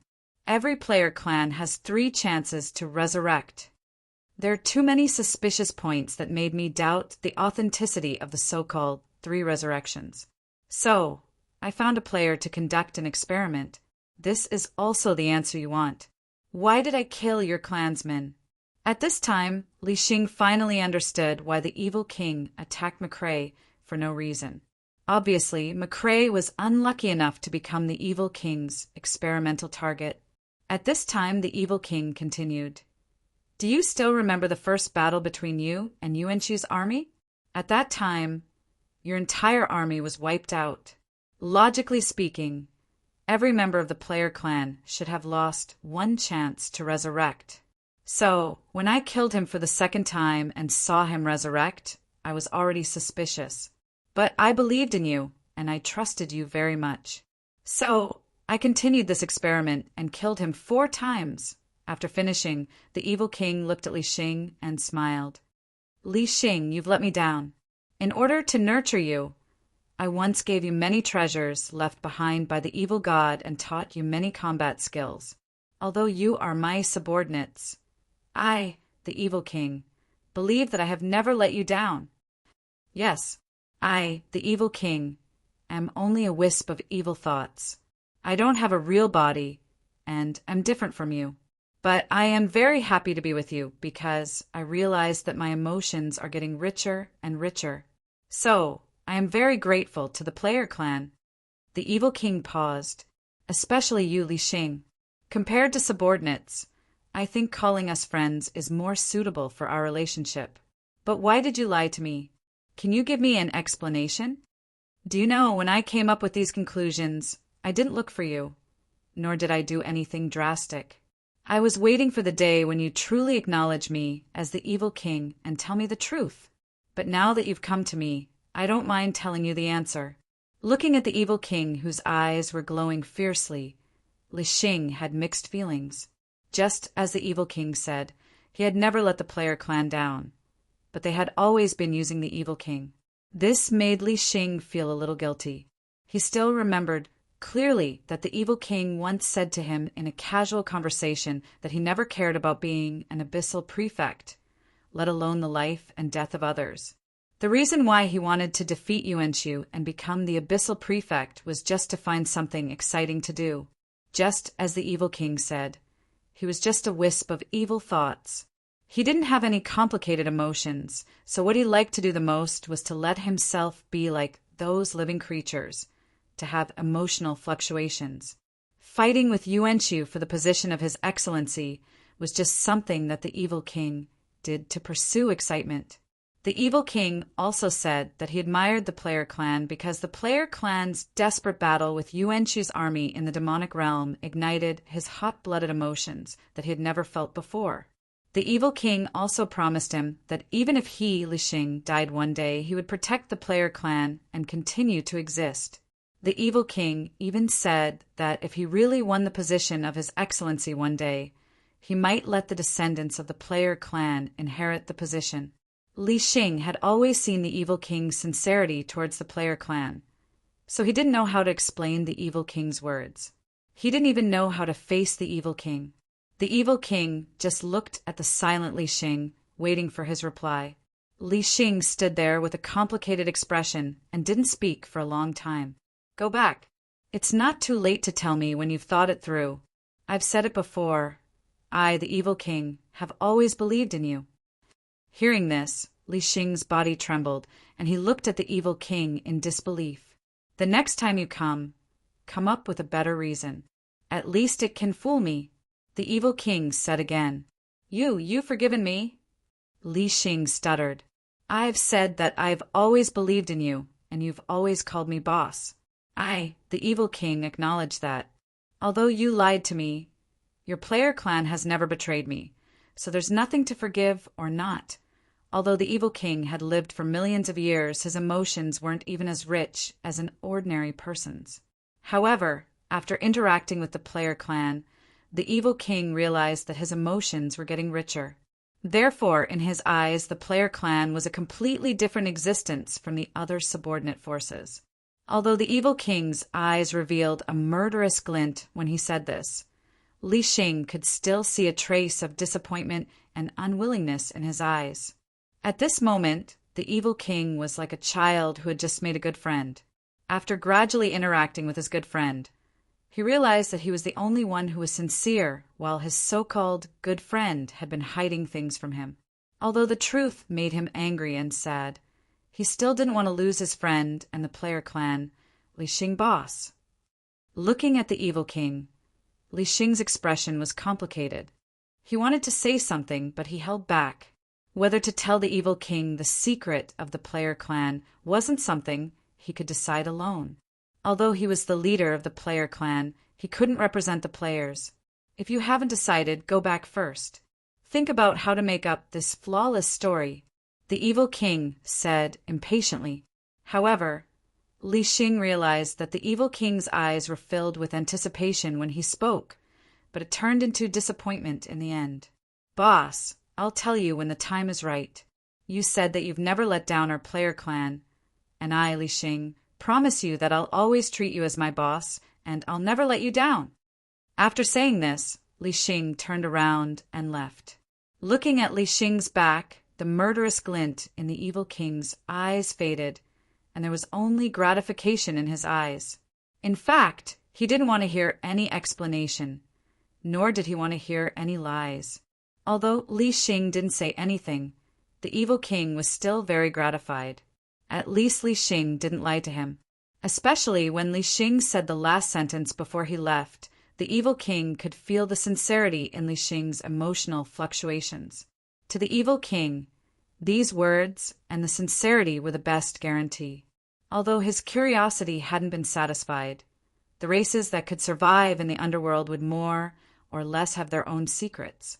Although he was curious about the player clan's secret, he didn't want to know about it now. Not long after Li Xing left, the evil king's figure also disappeared. At this time, under the moonlight, a ghostly figure came from the outside world. He quietly avoided the guards and entered the stone pillar palace. Naturally, his appearance couldn't be hidden from the evil king. At this time, the evil king's figure gradually condensed along with the appearance of the black wind and appeared behind the ghostly figure. Then he raised his hand and slapped it down. Circles of ripples appeared on the ghostly figure's body after being hit by the evil king's palm. The evil king's figure floated forward like a feather and slowly landed on the ground. "Who is it?" the evil king said coldly as he looked at the figure. "Evil king, let's have a chat," the blurry, ghostly figure said with a smile. "Sneaky. I think it's better if I kill you, then extract your soul and have a chat with it." The evil king's lips curled up. In a flash, he appeared in front of the ghostly figure. He suddenly slapped his right hand down, and suddenly a violent wind formed and swept forward, facing the evil king's tearing wind. The ghostly figure obviously couldn't withstand it anymore, and suddenly collapsed on the spot. At this time, the evil king stretched out his hand toward the area where the ghostly figure collapsed, trying to grab the person's soul. However, to the evil king's surprise, no soul was grabbed. "Evil king, this is the first time we've met. This isn't a good idea." At some point, the ghostly figure appeared behind the evil king. "Not bad." The evil king snorted coldly. He turned around and was about to attack again, but he saw the ghostly figure suddenly take a step back. After that, the shadow on the surface of the figure dissipated, revealing the real body. Looking at the child with long white hair, the evil king couldn't help but be stunned. However, he didn't let down his guard. "Who are you, little brat?" "Psangshu, who was smiling and had an unfathomable attitude, instantly pulled a long face when he heard this. Chapter 332. Sangshu's expression froze when he heard the evil king calling him a brat. The evil king was also very curious, because he realized that Sangshu did not seem to have a physical body, and he could not sense his emotions.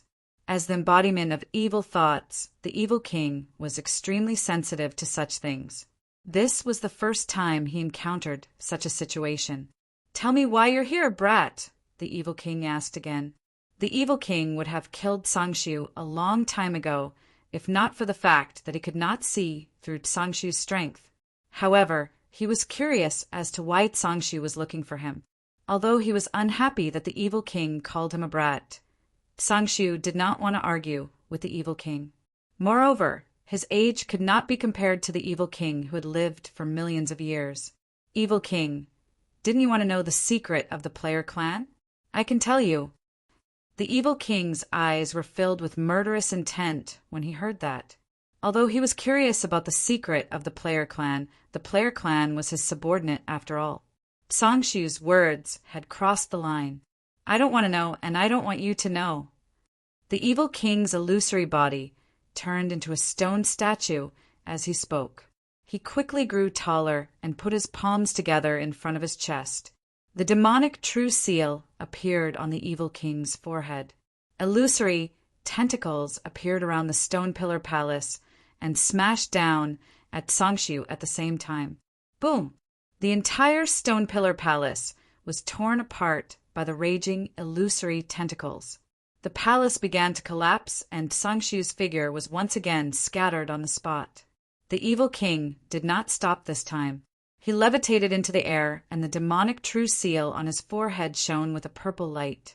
The illusory tentacles that were under his control grew thicker and stronger.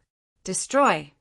All the illusory tentacles rose into the sky with the evil king at the center, forming a true demon formation that sealed off the area. They then smashed down together once again. The ground shook, and the collapsed stone pillar palace turned into ruins under the evil king's violent attack. This violent attack lasted for a total of 5 minutes, and the ground beneath the ruins had sunk by several feet. At that moment, the evil king also stopped attacking, and his body slowly descended. However, a figure slowly materialized next to him at that moment. "You can't kill me, evil king." Evil king was also shocked when he saw Sangshu appear again. "What on earth are you?" The evil king was truly shocked. His true demon formation had sealed off the entire space. Even if Sangshu had the ability to hide, there was nowhere for him to hide under such an all-encompassing attack. However, Sangshu had once again reappeared unscathed. Even if he was the embodiment of evil thoughts and possessed an immortal body, he would still be injured at the very least. Therefore, Sangshu's almost non-existent form was too strange for the evil king. It was as if he did not exist at all. Sangshu smiled faintly at the horrified evil king. As Lu Wu's representative in the land of Sangshu, he had obtained partial authority over the artifact.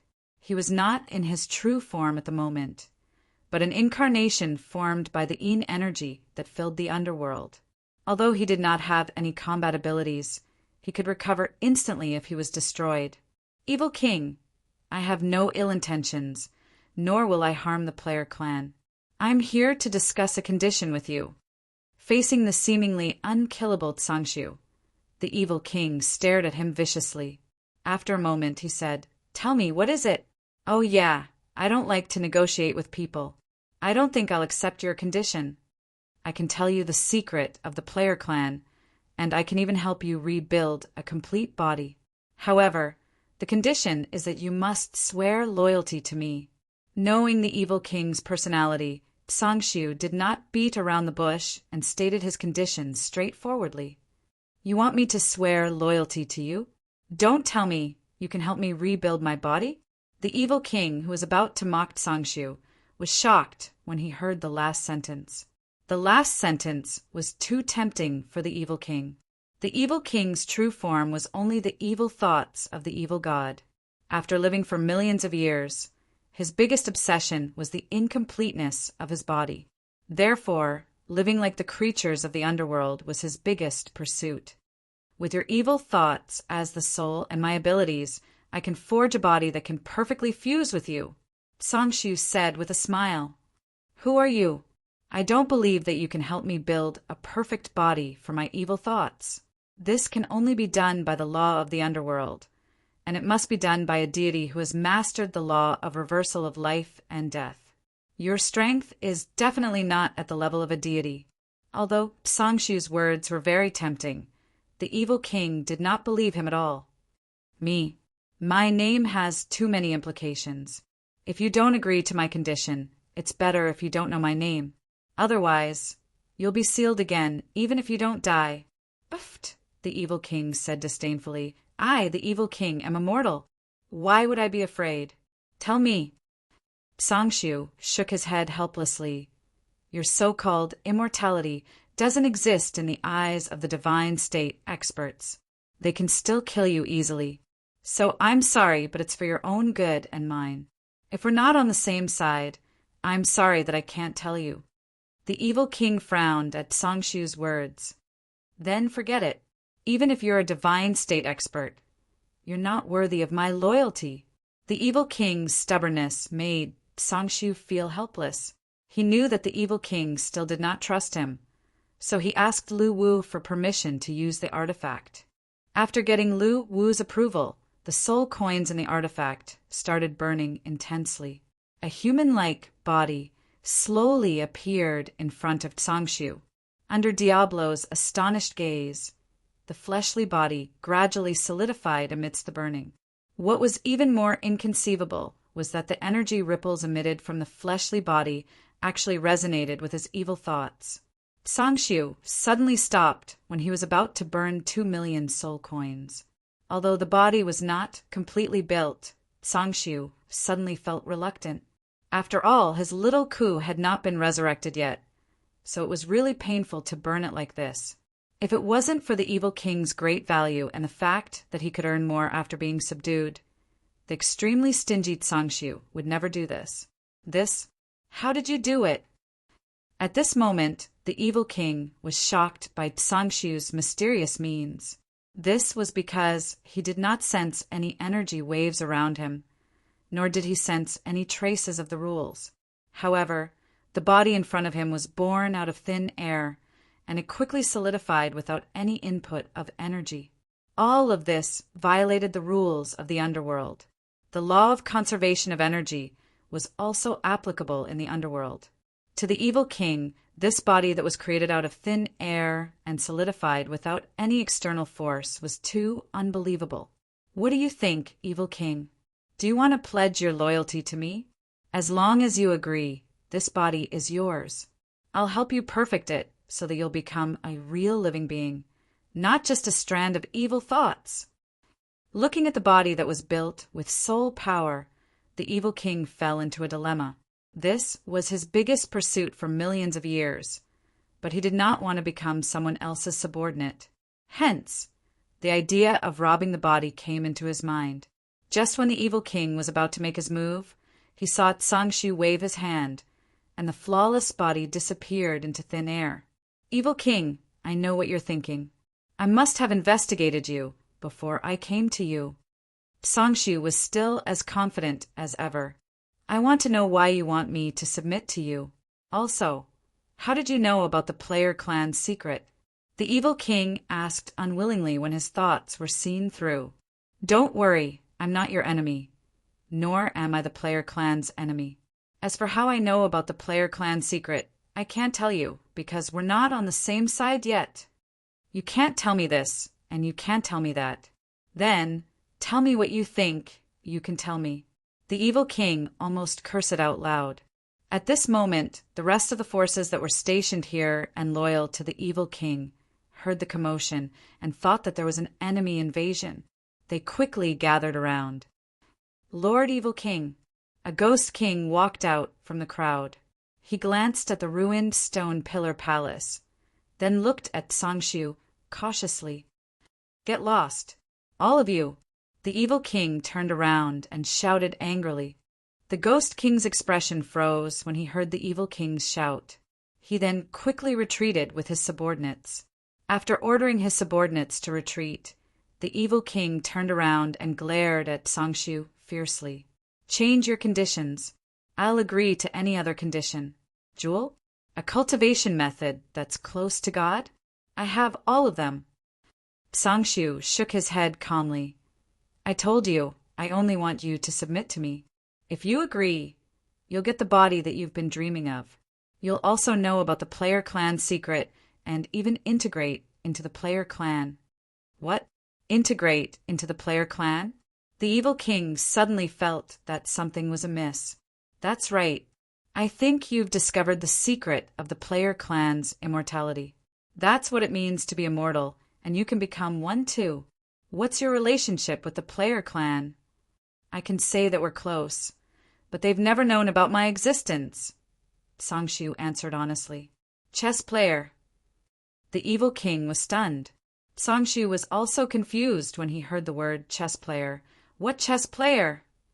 A chess player who uses living beings as chess pieces and the heavens and earth as a game. He creates a race and secretly controls their future. He's a chess player, or you can call him a chess player, the Evil King continued. Is there such a chess player? Sangshu was stunned.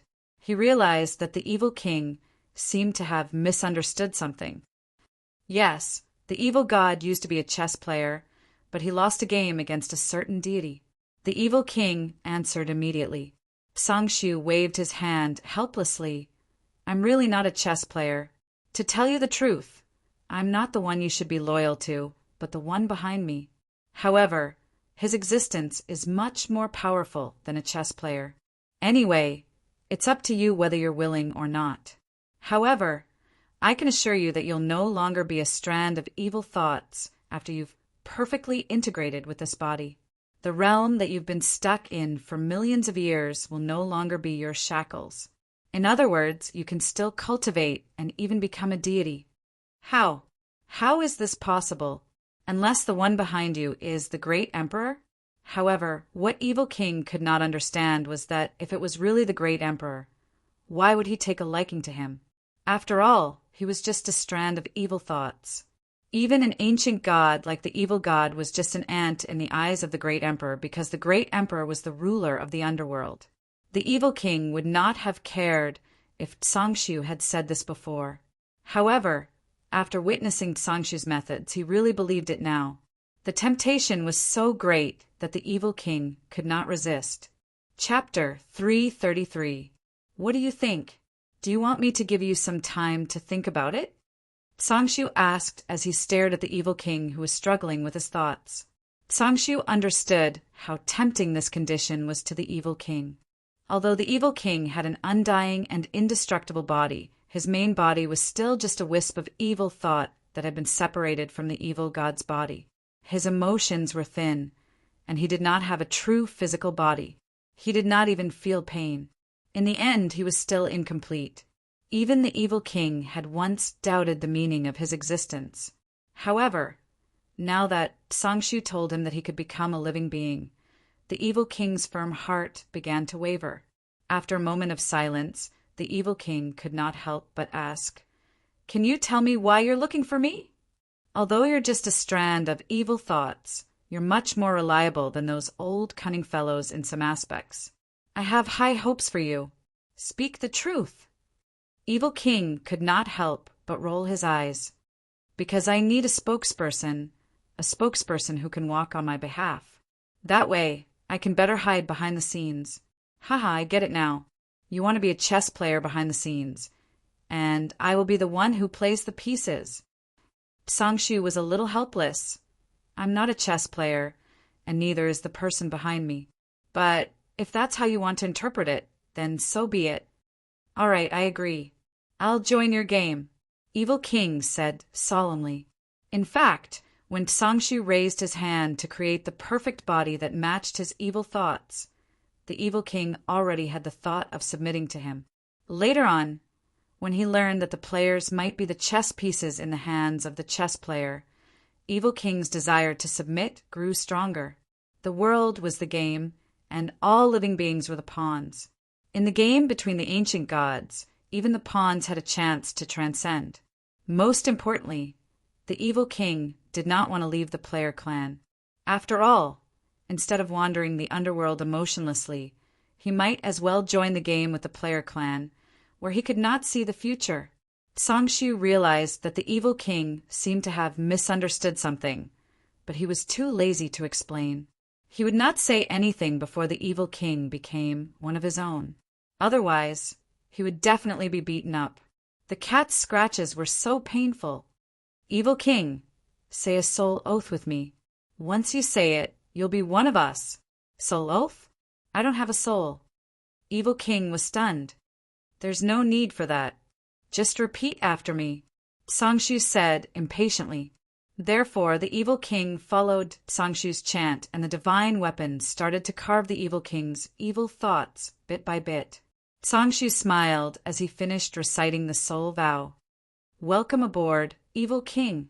Just as evil king was about to answer, he realized that a black hole had appeared beside him, and a powerful suction force was coming from within. Before he was sucked into the black hole, the evil king quickly turned to look at Songshu and asked, Can you tell me now? Who are you? King, Songshu said. Evil, Songshu. Evil, evil, evil. After being sucked into the black hole, Evil King still had a dazed expression on his face. He had never heard of the name Songshu during the millions of years that he was sealed. However, the name was all too familiar to him after he broke the seal. The two words Songshu represented the former uncrowned king of the land of Songshu, a man who had climbed up to the throne of his excellency step by step from a humble beginning. Even Yuanshu was defeated by Songshu. Yuanshu would not even have the chance to rise if Songshu was still around. However, that was only part of Songshu's story. What shocked the evil king the most was Songshu's plan. He was a man who dared to fight against the heavens for his woman. It was something even an underworld god would not dare to do, but he did it. This was no longer something that could be described as audacious. He was a complete lunatic. To the evil king, Songshu might not be a chess player, but he was crazier than a chess player. He used the future of the underworld and the human world as a bargaining chip to fight against the heavens just to save his woman's life. That was why the evil king was shocked when the white-haired young man said that he was Songshu. From what he knew, Songshu's soul should have been destroyed. After all, he was a sinner of the underworld and the hated enemy of the heavens. Peace could only be restored between the two worlds if he was dead. To the evil king, even the great emperor would not be able to protect Songshu in a game of chess between the two worlds. How did he survive? At that moment, the evil king was very curious about the person behind Songshu. In the artifact space, Bei Li was wearing a white coat, holding a biscuit in each of her hands. She was munching on the biscuits left and right, enjoying the food. Lu Wu, who was standing beside her, had a gratified smile on his face. Ever since he raised Bei Li, the glutton, he always felt that watching Bei Li eat was a kind of enjoyment. It was a kind of joy that only a breeder would understand. At that moment, the space tunnel appeared in the artifact space, followed by the evil king's figure. Stop eating and get to work. Lu Wu rubbed Bei Li's head and said. Bei Li nodded and stuffed all the biscuits into her mouth. She puffed up her cheeks and waved at the evil king. Suddenly, the evil king's body floated into the air and was locked in midair. The evil king was surprised because he realized that he could not use his power here, and he could not control his body. Where is this? The evil king looked at Lu Wu, who was standing below, and asked, My world. Lu Wu answered with a smile. Are you the chess player? The evil king looked at the unattractive Lu Wu and was in disbelief. I'm the person behind the scenes, not the so-called chess player. Also, I don't know how to play chess. Lu Wu shrugged helplessly. The evil king was about to ask again when he saw Bei Li floating to his side. Then, a surge of energy suddenly surged into his body, causing the evil king to widen his eyes. Soul power. That's right. To turn your evil thoughts into a soul. I naturally need soul power. Isn't a soul formed from the initial soul power? Bailey puffed up her cheeks and answered while chewing. Although Bailey's answer was simple, the evil king could not stay calm because he knew that soul power was an uncontrollable energy. He had never heard of anyone who could manipulate soul power, not even the gods. Calm down. I'm starting the transformation now. Don't move. Bailey pulled down the mask on her forehead like a pair of sunglasses and began the transformation of the evil king. Lu Wu watched with rapt attention as if he wanted to learn Bailey's technique. However, he gave up after watching for 10 seconds because he could not understand it at all. It was better to be a salted fish. Half an hour later, the evil king's body became thinner and thinner as the soul power filled his body. However, it was the image of a soul. At that moment, Bailey waved her hand again and summoned the half-finished body. Evil king, do you have any requirements for the appearance? Free cheeks for the start. The evil king was speechless. No requirements. The evil king was speechless. Bailey accepted the evil king's suggestion and roughly modified the parameters of the body, using a human as a template. After another half an hour of work, a brand new body appeared. Bailey then grabbed the evil king, who was in a soul state, and stuffed him into the new body. The next step was the fusion of the soul and the body. Bailey did not have to do it herself. The evil king could do it himself. This was similar to a body takeover. The only difference was that the body that the evil king had taken over was a flawless body that perfectly matched his own soul and did not have any soul fragments left behind. Since there was no interference, the fusion of the body and the soul ended very quickly. When the evil king opened his eyes again, he realized that everything in front of him was different. It was a wonderful feeling. He even realized that he did not need to simulate the fluctuations of his emotions. They were automatically generated. This is amazing. The evil king subconsciously pinched his arm, feeling the faint pain from his arm. He was delighted. Of course, I made it myself, Bailey said proudly. Can you tell me what you want me to do? The evil king turned around and asked Lu Wu. It's all in your head. Take a look, Lu Wu said as he pointed at his temple.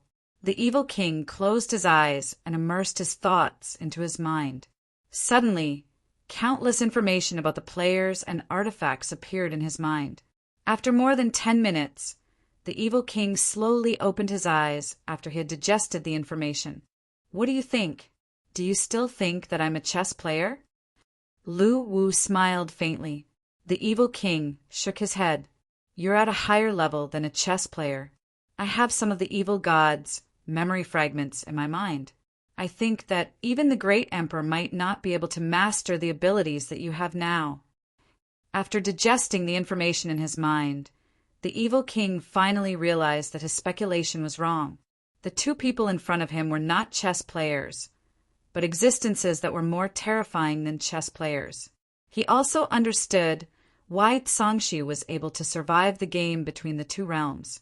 Obviously, he was subdued by this person, just like himself. However, the evil king was curious about what kind of existences the two people in front of him were. Were they creatures from the endless outer realm, or were they hiding in the three realms? Yet their abilities were beyond the gods and could rival the great emperor. Can I cultivate now? The evil king clenched his fists and asked. Yes, you can. You're already a life form in the underworld. Realms are no longer your shackles. As long as you work hard, it's possible for you to become a god. Bailey took out a bag of potato chips and answered while eating.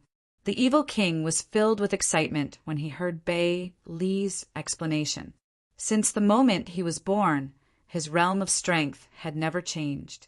Although he was still very powerful, the path of cultivation had long been sealed. Therefore, he never had the satisfaction of watching his strength gradually increase bit by bit. I, the evil king, am willing to serve you, master who gave me a new life.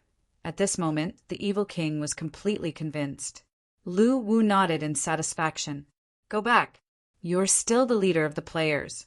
Now that you understand the existence of the players, do you still have any doubts? No doubts.